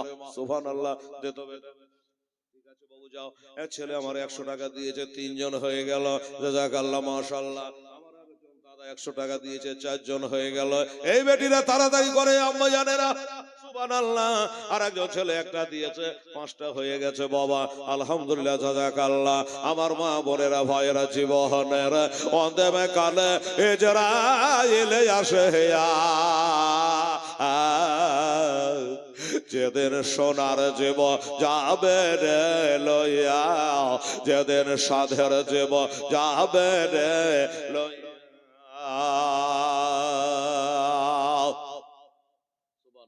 আরে ব্যাগ লাগবে না, হাতে করে ধরে নিয়ে চলে যাও। 5টা 100 টাকা গেলে নিয়ে তাড়াতাড়ি যাও। এখানে 6টা হয়ে গেছে, আমার ছেলেরা 6টা দিয়েছে, আমার বাবুরা, মা বোনেরা গো, আর 4টা আপনাদের 10টা হয়ে যাবে। যে বহনের অন্তেমে কালে ইজরাইল আসিয়া, যেদিন সোনার জীব যাবে রে লইয়া, যেদিন সাধের জীব যাবে রে লইয়া, যারে তবে এত যত্নে রাখিলে ঘরেতে, যাহার লাগে দুঃখ কষ্ট কত না সহিলে, তোমার ফাঁকি দিয়া, আজ তোমার ফাঁকি দিয়া পাখি গেল রে উড়িয়া, যেদিন সাধের জীবন যাবে রে লইয়া, যেদিন সোনার জীবন যাবে রে লইয়া। আমার ভাই জানেরা গো, মায়েরা এখনো দেয়নি, হয়তো দিচ্ছে, আপনারা 4 জন আর পারেন না ভাই। হাজী সাহেবের হাতে আমার নবী বলেছে, মঞ্জারা কাবরি ওয়াজাবাতলা হুসাবাতে, পুরো একটা হাজি আমার যখন মক্কা মদিনা আমার রওজায়ে পাক জিয়ারত করেলে, আমি নবী আমার জন্য তারা সবাই একটা ওয়াজিব হয়ে যায়। এই মুসলমানেরা, এই যুবকেরা রে, 100 করে টাকা 4 জন খোদার বান্দা, আর তোরা দে তো বাবা কান্না, 2 কাপ চা কমই খাবি, কি আর বলবো। সুবহানাল্লাহ। আমার মা বোনেরা, আমার ভাইয়েরা, বাবারা, আপনারা 400 টাকা দিলে 1000 টাকা আপনাদের হবে। আমি হাজী সাহেবের হাতে জমা করে দিয়ে একটা দোয়া করে দেবো। আছে ভাই? এই ছেলেরা যুবকের এটা দেখ বাবু, তাড়াতাড়ি করে দেশের ছেলেরা আবার আলহামদুলিল্লাহ জাযাকাল্লাহ। তখন মাটির কবর, মাটির ঘর হবে, মাটির বিছানা খানে, চতর পাশে মাটি তোমা, ওই বাসের চৌহন। কেমন করে রইবি রে ভাই, কেমন করে রইবি রে ভাই, অন্ধকার এই কবরে। যেদিন সাধের জীব যাবে রে লইয়ে, যেদিন সোনার জীব যাবে রে লইয়ে। রবিউল তাড়াতাড়ি আসো বাবু। এ ভাই, এই ছেলেরা নাই রে বাবু, 100 টাকা দেওয়ার মতো নাই। আসো বাবু, একটু তাড়াতাড়ি আসো। সুবহানাল্লাহ, সুবহানাল্লাহ। আচ্ছা, আলহামদুলিল্লাহ। এবার দোয়াটা করে ভাই, আমার লাইভটা বন্ধ করে দেবো বাবা, তাড়াতাড়ি করে আসুন। আমার মা বড় এই দোয়াটাই করে লাইভ বন্ধ হবে আমার। হবে মাটির বিছানা খানে, চতর পাশে মাটি তোমা, ওই বাসের চৌহন। কেমন করে রইবি রে ভাই, কেমন করে রইবি রে ভাই, অন্ধকার কবরে। যেদিন সোনার জীব যাবে রে লইয়ে, যেদিন সোনার যাবে রে লইয়ে। আল্লাহুম্মা সাল্লি। ছেলেরা দুয়ার জন্য আশা করে দিয়েছে, দোয়া করব ভাই ইনশাআল্লাহ, চিন্তা করবেন না। ও বাবা, আবার নবী কাঁদছে গো, আবার দয়ার নবী, মায়ার নবী চোখের পানি ফেলাতে ফেলাতে মাকে চিরদিনের মতো কবরে শায়িতা করে দিয়া। বেরাদারান ইসলাম সামেনেকেরা শায়িতা করে দিয়া। আমার মা বোনেরা ভাইরা এবার চিরদিনের মতো শায়িতা করে দিয়া, এবার বাবা উম্মা এবার সাথে করে নিয়া উনি চলে আসলে মক্কা। এবার মক্কা শরীফে নিয়ে আসার পরে তিনি সুবহানাল্লাহ দাদু আব্দুল মুত্তালিবের কাছে বাবা পৌঁছে দিলেন। আব্দুল মুত্তালিবের কাছে এসে পৌঁছে দিলেন। যখন আব্দুল মুত্তালিবের কাছে পৌঁছে দিলেন, আব্দুল মুত্তালিব বলে, ভাই কি ব্যাপার একা কেন? তখন তো মোবাইল ছিল না, আগে জানিয়ে দেবে, সৈন্য সামন্ত না যে আগে খবর দেবে ঘোড়া তাড়িয়ে। বললো, দাদা গো, আমার মা আর কোনোদিন আসবে না, আমার মা কোনোদিন আসবে না, আমার মা কোনোদিন আসবে না। এই জন্য আমার বাবার মতো আমার মাও আমাকে ছেড়ে চলে গেছে, চিরদিনের মতো মা কবরে শায়িতা হয়ে গেছে, আমাকে এতিম বানাইয়া মা চলে গেছে। আব্দুল মুত্তালিব টেনে বুকখানে নিল বাবা, চোখের পানি গলা মোছাইলো। এবার কোথায় যাবে নবী? ঘরে যেতে ভালো লাগে না, ঘরে মা নাই, মা ইন্তেকাল করে গেছে, মার ঘর গান আমার বিছানখানা দেখে জানার বুকে হয় না, আমার চোখের নবীজি চোখের পানি জানার তাবেরা। আমার ভাইরা, আমার মায়েরা, এই জন্য হযরতে আব্দুল মুত্তালিব দাদু সব সবার জন্য সাথে ভাতে রাতে দিনে আমার নবী মুস্তাফাকে নিয়ে বাবা চলতেছে। সুবহানাল্লাহ, আলহামদুলিল্লাহ। যাই হোক বাবা, আমি আর ধারাবাহিকতা বজায় রেখে বললে এইভাবে থেকে যাবে তো। এইভাবে দাদুর কাছে থাকতে লাগলেন। দাদুর বয়স যখন হয়েছিল 120 বছর, আব্দুল মুত্তালিবের 120 বছর যখন হলো, তখন আমার নবীর বয়স হলো 8 বছর। এই সময় জনাব আব্দুল মুত্তালিব অসুস্থ হয়েছিলেন। সবাইকে চলে যেতে হবে বাবা, আমরা কেউ থাকতে আসেনি। একবার চোখ বন্ধ করে আপনার নিজের দেশের দিকে তাকান তো, যে লোক গালা গেল কোথায়? সুবহানাল্লাহ, কত লোক চোখের সামনে ভাসছে, তাদের চেহারা গুলা কোথায় চলে গেল? আর কোনদিন আসবে না। হেলাল রে, তোরও বাড়ি আছে, তোরও পালিয়ে আছে, তোকেও একদিন যেতে হবে, আর কোনদিন আসবো না। মা সোনামণিরা, এ দুনিয়ায় ধুলার খেলা খেলতে এসেছে রে মা, মুসাফির খানায়। কখন ডাক পড়বে চলে যেতে হবে মা। একবার চিন্তা করেন, দাদি গেল কোথায়, নানি গেল কোথায়, অমুক গেল কোথায়, তারা দেখতে দেখতে কোথায় চলে গেল। ধুলার খেলা খেলে দুনিয়ার সব ফেলে দিয়ে চলে গেল, আর কোনোদিন তারা আসবে না। কিছুদিন পরে তাদের চেহারাটার কথা আর মনে থাকবে না। সাল ভুলে যাব, চেহারা ভুলে যাব, কেউ কারো থাকবে না। একজনই থাকবেন, তিনি হলেন আমার নবী মুস্তাফা সাল্লাল্লাহু তাআলা আলাইহি ওয়াসাল্লাম। আমরা সে নবীকে মহব্বত করব, ভালোবাসবো। আব্দুল মুত্তালিব যাবার কালে আবু তালেবকে সঁপে দিয়ে বলল, আবু তালেব, আমার এই পোতাকে আমি তোমার হাতে সঁপে দিয়ে গেলাম। তাই আবু তালেবের হাতে সঁপে দিয়ে চলে গেছিলেন। দেখেন, আমি ছোট্ট করে কাটছাট করে আধ ঘন্টা এখানে চালাতে পারতাম, কিন্তু আমি বাদ দিয়ে দিলাম। হাদিস সাহেব বলেছে একটু বাদ দিয়ে আগে বাড়বেন। তো এইভাবে থাকতে থাকতে আমার নবী পাক সাহেবের লাউলা আবারও 5 মিনিটে ছোট্ট করে বলে দিই, তাহলে ছুটবেও না আর সময়ও লাগবে না। আমার নবী পাক সাহেবের লাউলাকে নিয়ে আবু তালেব অনেক কাজ করেছে, পানির দোয়া করে, যেটা করেছে ওটা করেছে। আমি আগের ক্যাসেটে আপনারা পাবেন।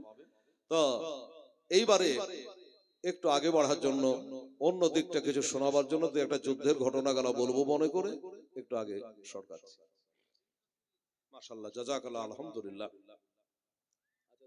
আমি মায়েদের কাছে বলেছি 300 টাকা দেবেন, 2200 আর 300 2500 হবে। তো তারা 330 টাকা দিয়ে, আচ্ছা তেনারা 2500 টাকায় পুজিয়ে দিয়েছে। আমার মায়েরা ভাইয়েরা সকল মিলে একটু 30 সেকেন্ড দুইটা হাত তুলে দোয়া দেন তো বাবু। আল্লাহুম্মা রব্বানা আতিনা ফিদ দুনিয়া হাসানাতাও ওয়া ফিল আখিরাতি হাসানাতাও ওয়া কিনা আযাবান্নার। 100 টাকা দিয়েছে আল্লাহ রব্বুল আলামিন। 2500 টাকা নবীর বাপ মার দুঃখের কাহিনী শুনে তারা দান করে দিয়েছে আল্লাহ রব্বুল আলামিন। এই দানের সাদকায় তাদের পিতা মাতা ভাই বেরাদার যারা কবরে শুয়ে গেছে, আল্লাহ তাদের কবরে শান্তি বর্ষণ করে দিও মাওলা। আল্লাহ এই মহফিলে যত আমার মা বোনেরা ভাইয়েরা আমার বাবারা যুবকরা এসছে, আল্লাহ সকলেকে আল্লাহ জান্নাতি বলে কবুল করে নিও মাওলা। রব্বানা তাকাব্বাল মিন্না ইন্নাকা আনতাস সামিউল আলিম ওয়া তুব আলাইনা ইন্নাকা আনতাত তাওয়াবুর রহিম। ওয়া সাল্লাল্লাহু তাআলা আলা খালিহি ওয়া আজওয়াজিহি ওয়া যুররিয়াতিহি ওয়া আহলি বাইতি আজমাইন বিরহমাতিকা ইয়া আরহামার রাহিমিন। আমিন। সুবহানি বাহাকা লা ইলাহা ইল্লাল্লাহ মুহাম্মাদুর রাসূলুল্লাহ। আল্লাহুম্মা সাল্লি আলা। একটু আগায় এই মুসলমানেরা, এই জনাব আবু তালেব আমার নবী মুস্তাফাকে নিয়ে একবার বাণিজ্যে গিয়েছিল। বাবা চিন্তা করলেন যে আল্লাহ, আমি তো বাণিজ্যে যাব, মুলকে শাম, আমার এই ভাতিজাকে কার কাছে রেখে যাব? কে হয়তো কটু বাক্য বলবে, কে পাথর মারবে, ঢেল মারবে, গালি দিবে, অন্যায় বলবে। যেহেতু আমার কাছে সবে দিয়ে গেছে, আমার আবু তালেব ঘরে 2টা বিছানা পাড়তো বাবা, একটাতে উনি ঘুমাইতো আর ভাতিজাকে আলাদা বিছানায় পাশে নিয়ে ঘুমাইতো। যেহেতু বাপ দায়িত্ব দিয়ে গেছে, দেখেন বাপকে কেমন করে প্রাধান্য দিচ্ছে, মানছে। বাবা এমনি করে এবার বাণিজ্যে যাবে, তাই ভাবলো কার কাছে রেখে যায়, তাই সাথে করে নিয়ে মুলকের সামনে যাচ্ছে বাণিজ্যে আমার আবু তালেব। সঙ্গে সাথে আরো রয়েছে বাণিজ্যকারী দল রয়েছে। চলে যায় চলে যায় বাণিজ্যে চলে যায় আমার মা বোনেরা। এবার যেতে যেতে কিছু চলার পরে কাফেলার লোকেরা বলছে আমরা একটু এখানে আরাম বিরাম করব, তারপরে আগে বাড়বো। আবু তালেব দেখলো ভাত ছাড়া ভালো, স্বাদ ছাড়া ভালো নাই। ওনারা আরাম বিরাম করতে লাগলো। বাবা একজন রাহে, একজন খ্রিস্টান পাদ্রী দেখে নিয়েছে। বাবা দেখে নেওয়ার পরে চিনতে পেরে গেছে এই দলে একটা নবী আছে, চিনতে পেরে গেছে। খুব শর্টে বলছি বাবা, বলে কে আছিস রে, যা তাড়াতাড়ি করে যা, আর ওই কাফেলাতে যারা আছে ওদেরকে যা এইখানে একটা দাওয়াত করে আয়।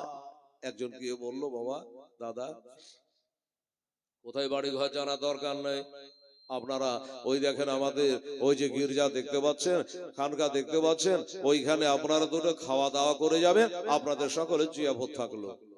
ঠিক আছে, এবার সবাই মিলে খাওয়া দাওয়া করলো।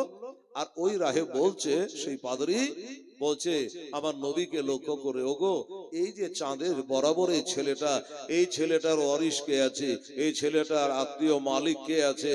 আমার আবু তালেব বলল, কেন দাদা কি হয়েছে? বলল, আমি তো তার ওয়ারি, আমি তার চাচা, এর বাবা নেই, এর মা নেই, দাদা নেই, দাদি নেই, বর্তমান আমি তার চাচা, আমার নাম আবু তালেব। হ্যাঁ, আমার বাবা আমাকে শোভে দিয়ে গেছে, কার কাছে রেখে আসবো, তাই আমার এতিম ভাতিজাকে সাথে করে এসেছি। তা কোথায় যাবেন আপনারা ওনাকে নিয়ে? ওনারা বলল, সত্য কথাই বলল, যে দেখেন কথাই বলে বসে খেলে রাজার ভান্ডার ভরিয়া যায়, তো আমার এই ভাতিজাকে সাথে করে আমরা যাব মুলকের শাম বাণিজ্য করার জন্য, ব্যবসা করার জন্য। তো ও রাহে বলো, দেখুন আপনাদের একটা কথা বলি, আপনারা ব্যবসা করতে যাবেন ভালো কথা, কিন্তু এই ছেলেটাকে নিয়ে যাবেন না। কেন? কোথায় রেখে যাব? নিয়ে যাব না।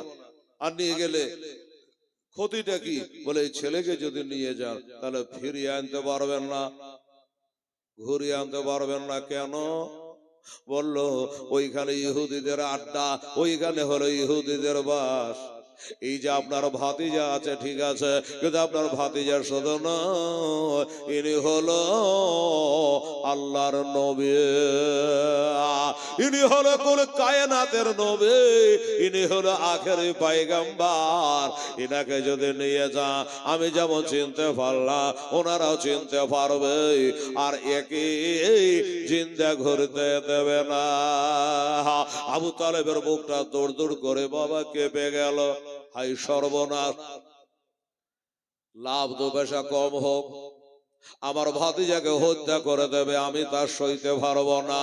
বাবারে পাশে শহর বসরা শহরে কিনা বেচা করে আমার নবীকে সাথে করে ঘুরে চলে আসলেন। বাবা একবার হয়ে গেল, ও বাবা গো আমার নবীর অশিলায় সেইবারে লাভ লাফাও আল্লাহ ভালো দিল। বুঝে গেলেন? এইভাবে থাকতে থাকতে আমার প্রিয় নবী সাল্লাল্লাহু আলাইহি ওয়াসাল্লাম ঠিক যখন 25 বছর বয়স, এই সময়তে আর একবার বাণিজ্যে গিয়েছিল। দেখেন মাঝে সব গ্যাপ দিয়ে দিলাম, আমি জীবনে আগে নিয়ে যাচ্ছি তাড়াতাড়ি করে। ভাই দাদা, এই সময়তে আবু তালেব একটা কথা বলেছিল যে ভাতিজা শোনা, মনের একটা উদ্দেশ্য আলাদা অবশ্যই আছে, যে ছেলে আমার বড় হয়েছে, তার বিয়ের সাথে একটা দিতে হবে। তো বলে ভাতিজা একটু নিজের পায়ে দাঁড়াতে হবে বাবা। বললো এ কথার অর্থ কি? বললে কিছু করা লাগবে, কিছু ব্যবসা বাণিজ্য করা লাগবে। বলে ব্যবসা বাণিজ্য করলেও তো টাকা পয়সা দরকার আছে, পথঘাটে জানা লাগবে। বললো কিভাবে কি করব? আবু তালেব একটা পয়েন্ট আউট করলো। আবু তালেব একটা পয়েন্ট বলে দিল, বলল বাজার শোনো, এই মক্কা শহরে একটা মহিলা আছে, মক্কা শহরে একটা মেয়ে আছে, ওই মেয়েটা হলো খালিদের বেটি, উনি হলো ফাতেমার বেটে, ওই মেয়েটার নাম হলো খাদিজাতুল কুবরা রাদিয়াল্লাহু তাআলা আনহা। তো এই খাদিজার মাল নিয়ে অনেকে ব্যবসা বাণিজ্য করতে যায়, তো তুমিও একবার যাও। কিন্তু এখন আমার নবী কিভাবে বলবে খাদিজাকে গিয়ে যে আমাকে তোমার কামে লাও, কাজে লাও? এ কথা কি করে বলা যায়? একটু আপনারাকে বোঝাই মা বোনেরা ভাইয়েরা, খাদিজাটাকে না বললে বুঝতে পারবেন না। এই খাদিজার আগে 2 বার বিয়ে হয়েছিল, 2টা স্বামীর সঙ্গে বাবা ঘর করেছিলেন, 2টা করে বেটা সন্তান হয়ে তারাও বাচ্চা কালে মারা গিয়েছিল, স্বামী গুলা মারা গেছে, সন্তান গুলো 2টা করে হয়েছিল, তারাও মারা গেছে বাবারা। তারপরও খাদিজাকে ওই মক্কার রাজা ধীরাজার ছেলেরা, বড় লোকের ছেলেরা, মালদারের ছেলেরা, যুবক ছেলেরা, তারা বিয়ে করার পয়গাম দেয়। মা খাদিজা বলেছিল আমি আর বিয়ে শাদী করব না ভাই, আমি একটা বিয়ে করলাম, 2টা ছেলে হলো মারা গেল, আমার স্বামীও মারা গেল, আমি আবার বিয়ে করলাম, আবার 2টা সন্তান হলো, সন্তান 2টা মারা গেল, স্বামীটাও মারা গেল, আমাকে তোমরা বিয়ের পয়গাম দিও না।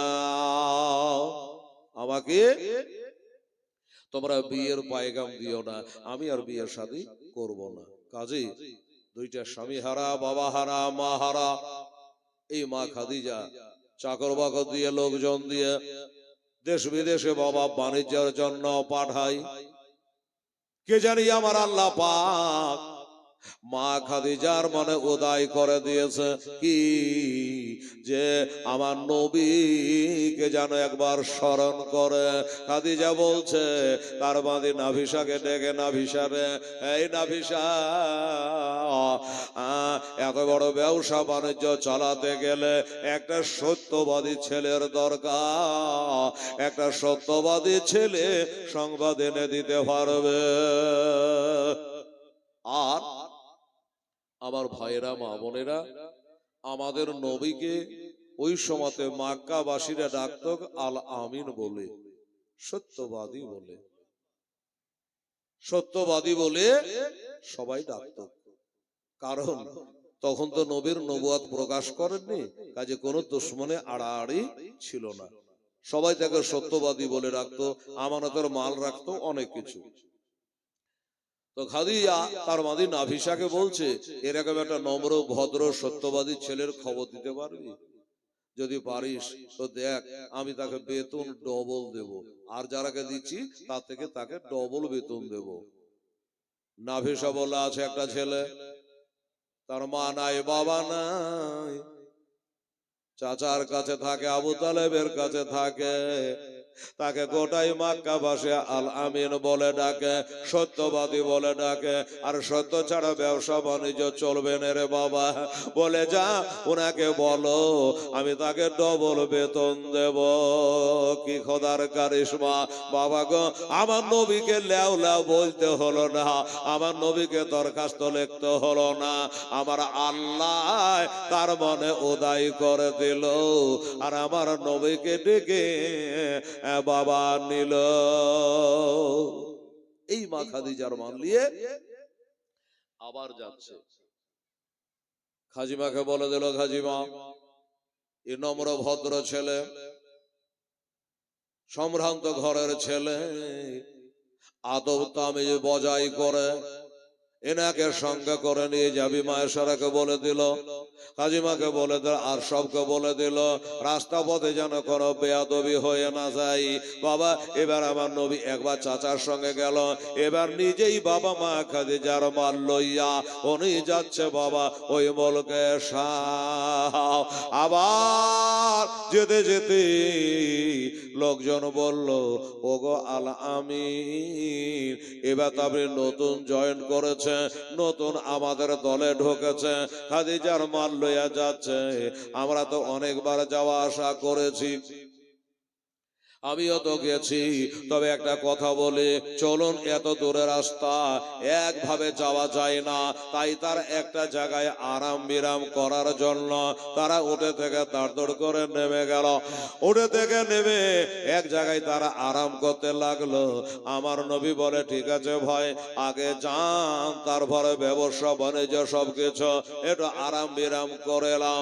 ওরাও আরাম করে, আর আমার নবী ওদের দলে না থেকে একটু দূরে একটা গাছের তলাতে আমার নবী মুস্তাফা একাই বসে আছে। নবী একাই বসে আছে ওখানে। এই ঘটনাটা একজন খ্রিস্টান পাদ্রী, ওই যে সে নাস্তরা রাহিব, দেখে নিয়েছে। আর দেখে নিয়ে সর্বনাশ, ওই গাছের তলাতে কেউ যেতে পারে না, ছেলেটা দিব্যি বসে আছে। ওরে কে আছিস? সমস্ত লোক যত আছে এখানে ওখানে সবকে দাওয়াত করে চলে আয়। আমার নবীর কারণে সবকে দাওয়াত করা হলো, সবাই চলে আসলেন, খাওয়া দাওয়া হলো। এবার আমার নবীর কথা জিজ্ঞাসা করছে, ভাই তোমরা তো এটা দিয়ে প্রায় যাওয়া আসা করো, কিন্তু এই ছেলেটাকে এবারে নতুন দেখছি, তা ইনাকে নিয়ে তোমরা কোথায় যাওয়া? বলে, আমরা ওই মা খাদিজার মাল নিয়ে আমরা এখন মুলকের শামের দিকে বাণিজ্যে যাব। তাই নাকি? বললে হ্যাঁ। বলে, শোনো, এর আগে কতবার যাওয়া আসা করে, জিয়াফত একবারও দিইনি, এবার জিয়াফত দিয়েছি, তারও একটা কারণ আছে। আচ্ছা, এই ছেলেটা ইনি হলো আখেরি নবী। এরা চমকে গেছে, কি বলে রে, দুটা খানা খাইয়া বলছে এটা নবী। আরে এ তো আল আমিন, গোটা মক্কাবাসী তাকে সত্যবাদী বলে ডাকে, এটা ঠিক, কিন্তু আপনি আবার নবী বলছেন কি কারণে? বলে দেখো, নবী বলছে কি কারণে, আমাদের ধর্মের কিতাবে লেখা আছে তোমরা এক জায়গায় বসেছিলে আর এই ছেলেটা একটা গাছের তলাতে বসেছিল। এ বাবা, তোমরা সত্য করে বলো, এই ছেলেটা যে একাই গাছের তলে বসেছিল, তখন আমি টের পেলাম ইনি হলো আখেরি নবী। কারণ কিতাবে লেখা আছে যে ওই গাছের তলাতে কেউ আড্ডা দিতে পারবে না, ওই গাছের তলায় কেউ বসতে পারবে না, যেই বসেছে সেই মরেছে। তবে কিতাবে লেখা আছে দুইজন ব্যক্তি ওই গাছের তলে আরাম করলে মারা যাবে না, দুইজন কোনো ক্ষতি করতে পারবে না, কিছুই হবে না। ওই দুইজন কারা? একজন হলো আখেরি নবী, আর না হয় একজন হবে নবীর জামাই হযরতে আলী রাদিয়াল্লাহু তাআলা আনহু। এই দুইজন যদি হয় তাহলে এই গাছের তলে গেলে কোনো ক্ষতি হবে না। আর এই দুইজন বাদ দিয়ে যেই গাছের তলে আরাম করতে যাবে সেখানেই সে মারা যাবে। এতদূর পর্যন্ত সে মারা যায় না, সহি সালামতে আছে, তাতে বোঝা গেল ইনি হচ্ছেন আল্লাহর নবী। ইনি কি হযরত আলী বলে না? ইনি কি আবু তালেবের বেটা বলল না? আবু তালেবের বেটা যখন নয়, এটা যখন হযরতে আলী নয়, তাহলে জিজ্ঞাসা করার কিছু নাই, ইনি হলো শেষ জামানার নবী। সুবহানাল্লাহ, ইনি হলো শেষ জামানার নবী, কোনো দ্বিধা নাই, সন্দেহ নাই। আমার কথা তোমরা মেনে যাও, ইনাকে নিয়ে যদি মুলকের সামনে যাও তাহলে তারাকে আর ঘুরিয়ে আনতে পারবা না। এই কারণে পারবা না, ওইখানে ইহুদিদের বাস। আমি যেমন চিনতে পেরে গেলাম, তারাও চিনতে পেরে যাবে, আর ইনাকে তারা হত্যা করে ফেলবে। মা বোনের আগে আপনারা বলবেন হেলাল রে, আচ্ছা নবী কি দোষ করলে যে হত্যা করে ফেলবে? আসলে জানেন মা, মুসলমানের পাকা দুশমন ওই চারটার নাম হলো ইহুদি। শুনে রাখেন বাবা, ওই আমার মা বোনেরা, এবার বললো শোনো, একে যদি নিয়ে যাও হত্যা করে দেবে ইহুদিরা। যার কারণে ইনারাও চমকে গেল। আল্লাহ খাদিজা বলেছে যে দেখভাল করে নিয়ে যাও, যদি সত্যি হত্যা করে দেয় আমরা খাদিজার কাছে মুখ দেখাতে পারবো না। আবার আগের মতোই ওই মুলকে সামনে না গিয়া বুসরা শহরে কিনা বেচা করে আমাদের নবীকে সাথে করে আবার ঘুরে চলে আসছেন বাবা মক্কা শরীফের দিকে। এদিকে কি ঘটে গেল জানে? ওই দিকে বাবা, এ মা বোনেরা, ওই দিকে মা খাদিজাতুল কুবরা রাদিয়াল্লাহু তাআলা আনহা রাত্রি বেলাতে বাবা একটা তিনি স্বপ্ন দেখেছিল।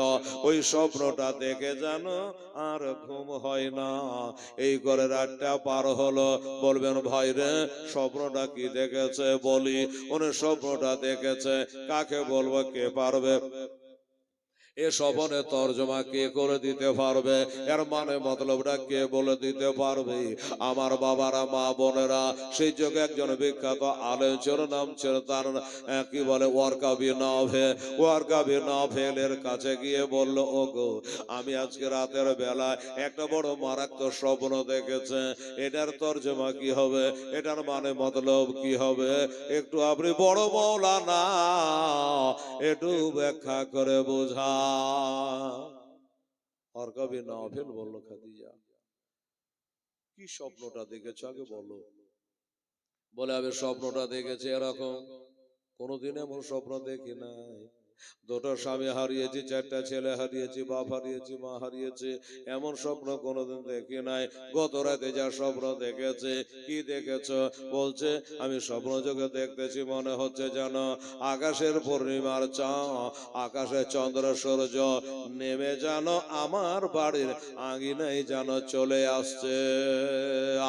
আসমানে চন্দ্র সূর্য আমার বাড়িতে নেমে চলে আসছে। এ বড় মাওলানা, আমি এমন স্বপ্ন কেন দেখলাম, এটা স্বপ্নের মানে কি? ওর কবি নভেল বলছে, হায় রে কপা, এই খাদিজা মা, তোর ভাগ্য ছাড়া ভাগ্য নাই, তোর কপাল ছাড়া কপাল নাই, সবার কপালে জুটে না। বলে কেন, কি হলো? বলে ও খাদিজা, তোমার স্বপ্ন যদি সত্য হয় তাহলে তোমার আর একটা বিয়ে হবে, আর বিয়ে হবে এমন একটা ছেলের সঙ্গে যিনি হবে আখেরি জামানার নবী। সুবহানাল্লাহ, তিনি হবে শেষ জামানার নবী। খাদিজার মনটা জানে কেমন হয়ে গেল। আমি কত বিয়ের পয়গাম ঘুরিয়ে দিয়েছে, আর ইনি বলছে বিয়ে হবে, আর উনি তো বলেন স্বপ্নের ব্যাখ্যা করলো। আচ্ছা ঠিক আছে, ও ভাইরা বাবারা, নাম ধাম বলে দিয়েছে। ওদিকে নবী তো বাণিজ্যে তারই মাল নিয়ে বাবা গেছে, উনি স্বপ্ন দেখে আর কাজে মন বসে না, আর যেন ভালো লাগে না। ওইদিকে বাবা ব্যবসা করে তারা ঘুরে মক্কায় চলে আসছে। কিন্তু একটা নিয়ম ছিল কি, যে দেখো ওই দলের মধ্যে একজনকে আগাম পাঠিয়ে দিয়ে বলতো যে তোমরা যাও আর খাদিজাকে বলো গা যে আমরা লাভা ভালো করেছি, এই খবরটা দিলে অন্তত মনে শান্তি পাবে। তাই একজনকে আগাম পাঠিয়ে দিয়েছে বাবা। মা খাদিজা ছাদের উপর উঠে তাকায়া তাকায়া বাবা দেখতেছে, সুবহানাল্লাহ, তাকিয়ে তাকে দেখতেছে ওই লোকটা তো আমারই কাফেলার লোক, আমারই দলের লোক, কিন্তু এরা যে মুলকের সামনে যাওয়ার কথা, যদি যায় এত তাড়াতাড়ি তা আসবার কথা নয়, কোনো বিপদ তো হয়নি। আসলো, এই তুই বাণিজ্যে যাস নাই? বলে হ্যাঁ গেছিলাম। তো মুলকের সামনে গেলে এত তাড়াতাড়ি তো আসতে পারবি না, তো কি খবর? বললো ওগো খাদিজা, খবর হলো এটা, ওই যে এবার আমাদের সাথে যেই ছেলেটাকে আলামিনকে পাঠিয়েছেন, ইনি কে নিয়ে যাওয়ার কারণে আমরা মুলকের সামনে এবার যাইনি, কারণ একজন খ্রিস্টান আমাদেরকে বিনা পয়সাতে খানা পানি খাইয়ে দাইয়ে উনি বলল ইনি হলো নাকি শেষ জামানার নবী। শেষ জামানার নবী, ইনাকে নিয়ে যদি আমরা অন্য অন্য বারের মতো মুলকের সামনে বাণিজ্যে যাই, তাহলে একে হত্যা করে ফেলবে, মার্ডার করে দেবে, কতল করে দেবে, এই ডরে আমরা যাইনি। বুসরা শহরে কিনে বেচা করে সবাই আসছে, এই খবরটা দেওয়ার জন্য আমাকে আগাম পাঠিয়ে দেওয়া হয়েছে। খাদিজা খুশি হয়ে গেল। এদিকে ওয়ারকাবে নভেল বলেছে স্বপ্নের মানে জানিয়েছে, আর এদিকে এ খবর দিয়ে দিল, আরো যেন বিশ্বাস হয়ে গেল। এবার নবী চলে আসে। নবী যখন আসতেছে বাবা, একটা সাদা আভাতে যেন আমার নবীর মাথায় ছায়া করে করে করে আমার নবী জলে জমিনে আমার নবীর মাথার উপর দিয়া ওই সাদা আভাটা ছায়া করে করে আমার নবীকে নিয়ে যাচ্ছে। কোন গাছের তলা দিয়ে গেলে গাছের লতা পাতা জানে বলে আসসালাতু ওয়াসসালামু আলাইকা ইয়া রাসূলুল্লাহ, আসসালাতু ওয়াসসালামু আলাইকা ইয়া হাবিবাল্লাহ। কাঙ্কর পাথরে নবীকে যেন সালাম করতেছে। মা খাদিজা তখন থেকে ভালোবাসা জানে মনে জন্ম নিল, ভালোবাসা মনে পয়দা হলো বাবা। এবার আসলেন খাদিজা, তোমার মালপাতি বুঝে নাও, হিসাব পত্র সব বুঝে নাও। আমি যে বাণিজ্যে গিয়েছিলাম তুমি ডবল বেতন দিতে চেয়েছো, তাই আমাকে ডবল বেতন দিয়ে দাও, আমি বাড়ি যাই। এবার ডবল বেতন দিয়ে দেওয়া হলো। শুধু বেতন নয়, কেতাবে লিখতেছে বাবা, জীবনের কেতাবে, মা খাদিজা নবীর ব্যবহারে খুশি হইয়া বেতন তো ডবল দিল। যে উটটাতে চড়ে নবী গেছিলেন ওই উটটাও নবীকে আমার বিনা পয়সায় দিয়ে দিলেন। সুবহানাল্লাহ, ওটো হলো, বেতন হলো। এবার নিয়ে থুয়ে বাবা আমার নবী বাড়ি চলে যাবে খাদিজার বাড়ি থেকে। হঠাৎ করে খাদিজা রাদিয়াল্লাহু তাআলা আনহা ডাক দিয়ে বলে, ওগা আমি চলে তো যাবাই, আমার একটা কথা আছে, একটু শুনলে হতো না? বলে কি কথা? বলে দেখো আমি কথা বলবো, এটা জানো, আমাকে একটু অভয় দাও, আমাকে সাহস দাও। আমি যেন নির্ভয় কথাটা বলি। বলে হ্যাঁ, কোনো ভয় নাই, তুমি বলো। ছোট করে বলি, মা খাদিজা আমার নবী মুস্তাফাকে বলল, ওগো আল আমি তোমার ব্যবহারে মুগ্ধ হয়েছি, ওর তোমাকে দিয়েছে, আমার এই জীবন ও জৈবন তোমাকে সঁপতে চাই। জোরে বলেন একটু সুবহানাল্লাহ। এই আলামী, আমি তোমাকে বিয়ে করতে চাই, আমি তোমাকে বিয়ে করতে চাই। বাবারা ও মা বোনেরা, আমার নবী পাক সাহেবের লাউলাক বলল, খাদিজা আমাকে বিয়ে করবা। আমার বাবা নাই, মা নাই, বাড়ি নাই, গাড়ি নাই, টাকা নাই, পয়সা নাই, আমার তো কিছু নাই, আমাকে তুমি বিয়ে করবা। মানুষের ব্যবহারটাই হলো আসল বাবা। ও ভাইরা, কোটিপতি হতে পারে কিন্তু শান্তি নাই, ওই কোটিপতির কোনো মূল্য নাই। বললো আমাকে বিয়ে করবা, কিন্তু আমার তো টাকা পয়সা কিছু নেই। বললো আপনার নাই তো কি হয়েছে, আমার সব আছে, কিন্তু মাথার ছাতা বলতে কেউ নাই, বাবা নেই, মা নেই, দুটো স্বামী আমার মারা গেছে। তখন মা খাদিজার বয়স হলো 40 বছর। বাবা নবী একটা সারা দুনিয়াকে চমক দিয়ে দিলেন, এমন সুন্দর একটা মেসেজ দিয়ে দিল, বেরাদারান ইসলাম সামনে কেরাম, যে মুসলমানেরা পারে। আমার নবী মুস্তাফা দেখায় দিল, বিধবা হয়ে গেলে, স্বামী হারা বিধবা হয়ে গেলে ওই মেয়েটা বাদ হয়ে যায় না, ওই মেয়েটার মূল্য কমে যায় না।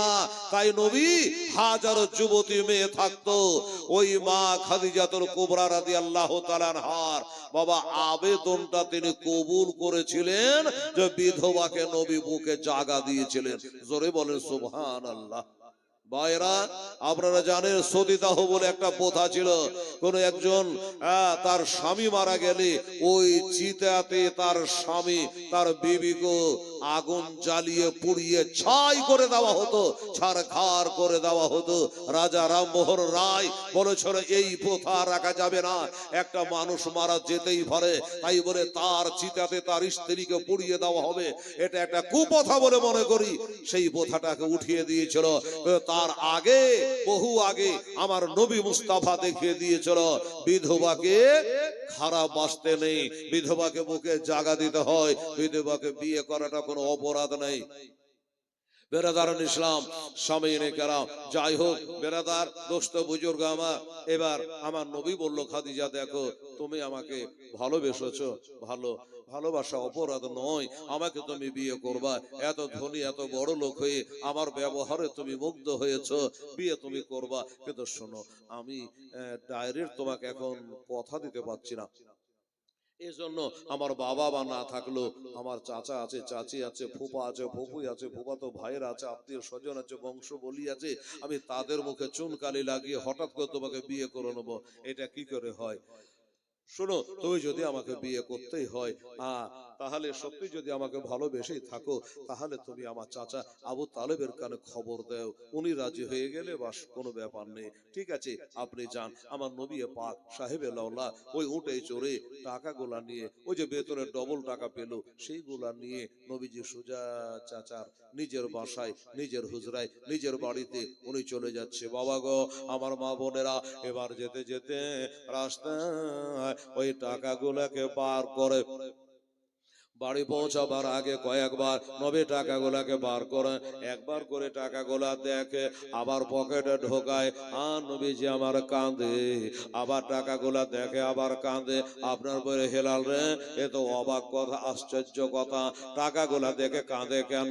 আসলে টাকা দেখে কাঁদে নাই, একটা কথা মনে পড়ে গেছে নবীজির, আল্লাহ রব্বুল আলামিন এ দুনিয়াতে এই প্রথম কেবল আমি রোজগার করলাম, 10 টাকা করে 20 টাকা করে যাই করে, আমি যে টাকাটা রোজগার করলাম, আল্লাহ গো আজ আমার আব্বা যদি বেঁচে থাকতো, আমার মা যদি বেঁচে থাকতো, তাহলে এই টাকাটা নিয়ে গিয়া আমার আব্বার হাতে দিতাম, আমার আব্বা বলতো তোর মার হাতে দে, আমি মার হাতে দিতাম, মা বলতো তোর বাবার হাতে দে, এই করে তারা কত আনন্দ পেত আল্লাহ।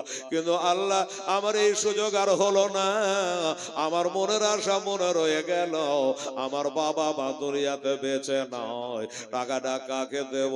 এই জন্য বাবা আমার বাপ মা কত খুশি হতো, এই কথা গেলা মনে করি তিনি বাবা কাঁদতেছে। যাই হোক বাড়ি গেল, আবু তালেবের হাতে টাকা গোলা দিল। আবু তালেব মনে মনে চিন্তা করলো, আল্লাহ আমার এই ভাতিজার একটা বিয়ে দেওয়া লাগবে, লাইন ঘাট পেয়ে গেছে, এই তো রোজগার পাতি করা শিখে নিয়েছে। এই মুসলমানেরা এই দিকে জনাবা মা খাদিজা নাফিসাকে, বাড়ির যে বাঁধি আছে নাফিসা, এই নাফিসা শোনো, তুমি একটু যাও আর আবু তালেবকে গিয়ে বলো যে তার এই পিয়ারা ভাতিজার সাথে আমার বিবাহ দেবে কিনা। খাদি নাফিসা বলে, চলে দেখো এত বড় দায়িত্ব আমাকে দেবে না খাদিজা, অন্য কাজ দাও আমি পারবো, এই কাজটা আমি পারবো না। কেন পারবি না? কি এমন ভারী কাজ? তুই গিয়ে বলবি তোমার ভাতিজার সঙ্গে খাদিজার বিয়ে দেবে কিনা, এই কথাটা বলতে পারবি না? বলে 100 বার পারবো, 1000 বার পারবো, কিন্তু আমাকে যেন কেমন কেমন লাগে, আমাকে যে ডর ভয় লাগে। আর স্বাভাবিক লাগারই কথা, কারণ খাদিজা গো মনে কিছু করিও না, তুমি কি বলে 4টা সন্তানের মা, তুমি 2টা স্বামী হারা একজন বিধবা, তোমার বয়স এখন বর্তমানে 40 বছর, আর তুমি যাকে বিয়ে করবা একটাও বিয়ে হয়নি, তুমি যাকে বিয়ে করবা তার বয়স সবে কেবল 25 বছর হলো। আর এই 25 বছরের যুবক, একজন অবিবাহিত যুবক, তাকে তুমি বিয়ে করবা, তারা রাজি হবে কি হবে না? একটা মিল থাকা চাই, হয়তো কিছু বলতে পারে, ছোট বড় বাক্য আমাকে ব্যবহার করতে পারে, এই ভয়ে যেন আমি বলতে পারবো না। আচ্ছা ঠিক আছে, তুমি যখন আমাকে এত করে বলছো আমি গেলাম, তবে নবীর চাচা আবু তালেবকে বলতে পারবো না? নবীর একটা ফুফু আছে, তার নাম হলো সুফিয়া, ওই জুবাইরের মা হযরতে ওই কি বলে আব্দুল মুত্তালিবের বেটি, আমি তার কাছে গিয়ে বলবো, তখন তার ফুপু গিয়ে তার ভাইদের সঙ্গে আলোচনা করবে, কপালে থাকলে বিয়ে হয়ে যাবে। তাই হলো, ওই নবীর ফুপু আমাকে বলল, উনি তখন গিয়ে তার ভাই আবু তালেবকে বলল, আবু তালেব তখন আমির হামজাকে ডাকলো, আমির হামজাকে ডেকে বলল, দেখো খাদিজা এত বড় লোক মেয়ে, আর নিজের ইচ্ছায় লোক পাঠিয়েছে আমার ভাতিজাকে বিয়ে করার জন্য। আমির হামজা, আমার তো একা ভাতিজা নাই, তোমার মতামত কি? এক কথায় তারা সবাই মিলে পরামর্শ করে রাজি হয়ে গেল। মেয়েটার বয়স 40 হতে পারে। আল্লাহর কসম করে বলি বাবা, আমার মা বোনেরা যারা জানতো মেয়েটার বয়স 40 বছর এবং তিনি বিবাহিতা, যারা জানতো তারাই জানতো, আর যারা জানতো না, যারা প্রথমবারে একবার দেখতো, আল্লাহর কসম এরা জানতে ভক্তর মেয়েটার বিয়ে হয়েছিল, এই মেয়েটা সন্তান হয়েছিল, সন্তানের মা আল্লাহ এত রূপ যৌবন দিয়েছিল, এত রূপ চেহারা আল্লাহ দিয়েছিল রে বাবা। ওই মা খাদিজাকে 40 বছর বয়স বটে, প্রথমবারে কেউ যদি দেখতো ভাবতো মনে হতো একটা অবিবাহিতা 16 বছরের যুবতী। আল্লাহ তাআলা এত রূপ দিয়েছিল। যাই হোক, সবাই মিলে রাজি হয়ে গেল। এবার রাজি হয়ে গিয়া বাবারা এটা দিনক্ষণ করে 400 মেশকাল মোহরানা বেঁধে দিনে হানিফের ওপরে, ইব্রাহিম আলাইহিস সালামের দিনের ওপরে বাবা এবার বিবাহের আয়োজন করা হলো। মা বোনের আগে বিয়েতে ছেলের তরফ থেকে 2 জন সাক্ষী লাগে, মেয়ের তরফ থেকে একজন উকিল লাগে। উকিল বাবা বলে, বাবা মেয়ের তরফ থেকে উকিল কে হবে? তার নিজের বাবা নাই, ইন্তেকাল হয়ে গেছি। তার চাচা ওমর নামে একজন চাচা ছিল, তিনি উকালাতি করলো। আর আমার নবীর তরফ থেকে তার চাচা আবু তালেব, আমির হামজা 2 জন সাক্ষী হয়ে গেল। তবে কেতাবে লিখেছে মা খাদিজার বিবাহে, আমার নবী মুস্তাফার বিবাহের খুতবা জনাব আবু তালেব তিনি দাঁড়িয়ে দাঁড়িয়ে পাঠ করেছিল। পাঠ করে ওই মা খাদিজার সাথে বিবাহ সমাপ্ত করেছিল বাবা। এইভাবে বিবাহ সমাপ্ত করেছিল। ভাই দাদা দূরের কাছের সবাইকে বলি, আমার নবীর টোটাল বিবি হলো 11 জন, বাঁধি হলো 4 জন। এই 11-র মধ্যে এই প্রথম বিবাহ হলো এই মা খাদিজাতুল কুবরা রাদিয়াল্লাহু তাআলা আনহার সঙ্গে। বয়সটা বলে দিয়েছি, মা খাদিজার বয়স 40 হলো, নবীর 25 বছর বয়স। এই বয়সে প্রথম বিবাহ করে সংসারে পা রাখলেন আমার নবী পাক সাহেবে লালা। আর সংসারে পা রেখেই আমার নবী আল্লাহর ধ্যানে মশগুল হয়ে গেল। কোথায়? আমার হাদিসে দেখেছে, সেটা হলো পবিত্র মক্কা শরীফে এমন একটা পবিত্র পাহাড় আছে যেটার নাম হলো হীরা গুহা। ওই হীরা গুহার অনেক উঁচু পাহাড়, ওই পাহাড়ের এক গুহায় বসে আল্লাহর সাধনা করলো।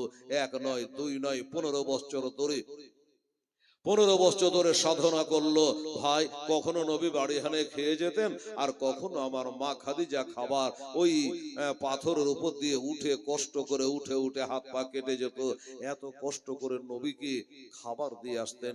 এইভাবে আমার নবী পাক সাহেবে লাওলা 15 বছর ধরে তিনি আল্লাহর ইবাদত করতে লাগলেন। তাহলে 25-এ বিয়ে হলো, আর এদিকে 15, টোটাল 40 বছর যখন আমার নবীর বয়স দাঁড়িয়ে গেল। এই দিনের এক ঘটনা, তখন আল্লাহ পাক রব্বুল আলামিন আমার নবীর উপরে পবিত্র কালাম কোরআন শরীফ অবতীর্ণ করতে আরম্ভ করলো। সর্বপ্রথম কোরআন শরীফ ইকরা বিস্মি রাব্বিকাল্লাযী খালাক, সূরা আলাক। হে নবী, আপনি পড়েন আপনার সৃষ্টিকর্তার রবের নামে। তো অনেকে তরজমা করছে নবী নাকি বললো যে আমি পড়তে জানি না। না, এই কথা নবী বলেন। নবী বলেছে মা আনা বেকারিন, মাই পড়নে वाला नहीं हूं, मैं पढ़ाने वाला हूं। আমি পড়তে আসিনি, পড়াতে এসেছি। একবার নয়, দুবার নয়, সালাসা মাররাতি, 3 বার নবীকে বলা হলো। তারপরে নবী তখন পড়তে লাগলেন। যাই হোক, এই শুরু হলো নবীর উপরে কোরআন শরীফ অবতীর্ণ হওয়া। তারপরে নবী ওখান থেকে বাড়ি গেলেন। মা খাদিজাতুল কুবরা রাদিয়াল্লাহু তাআলা আনহাকে ডেকে ডেকে আওয়াজ দিয়ে বলে, খাদিজা, আমাকে যেন একটু ডর লাগে, আমাকে যেন একটু ভয় লাগে। হুজুর, আপনার ভয়? বলে হ্যাঁ, আমাকে একটু ডর লাগে, ভয় লাগে। কে জানে আমাকে বুকের সঙ্গে 3 বার হালকা চাপ দিয়ে ছেড়ে দেয় আর বলে ইকরা বিস্মি রাব্বিকাল্লাযী খালাক। তাই আমাকে একটু ভয় লাগে যে কোরআন পাহাড়ের উপর অবতীর্ণ করলে পাহাড় চূর্ণ বিচূর্ণ হয়ে যেত, সেই কোরআন আজকে নবীর উপর অবতীর্ণ হলো। আমার মা বোনেরা, সোনামণিরা, এই যে আমাদের কোরআন শরীফের মা, এটা 30 পারা কোরআন শরীফ, 6666 আয়াত আছে, 114টা সূরা আছে। এই যে পবিত্র কোরআন আমার নবীর উপরে প্রথম কেবল নাজিল হতে আরম্ভ হলো যখন নবী মক্কাতে, কোরআন নাজিল মক্কাতে। নবী যখন মদিনায়, তো কোরআন নাজিল হলো মদিনাতে। তাই কোরআনে 2 রকমের সূরা, মাক্কি ও মাদানী, কোরআনের মধ্যে পাওয়া যায়। বুঝে গেলেন? যাই হোক, এমনি করে আমার ভাইজানের আব্বা জানেরা বললেন, নবীজি, আমাকে যেন ডর লাগে, ভয় লাগে। তো নবী মা খাদিজা বলল, আপনার কোনো ভয়ের কারণ নেই। কেন? আমিও তো মানুষ, ভয়ের কারণ নেই কেন? বলল, এই জন্য নাই, আমার ভরসা আল্লাহ আপনার ক্ষতি করতে পারে না।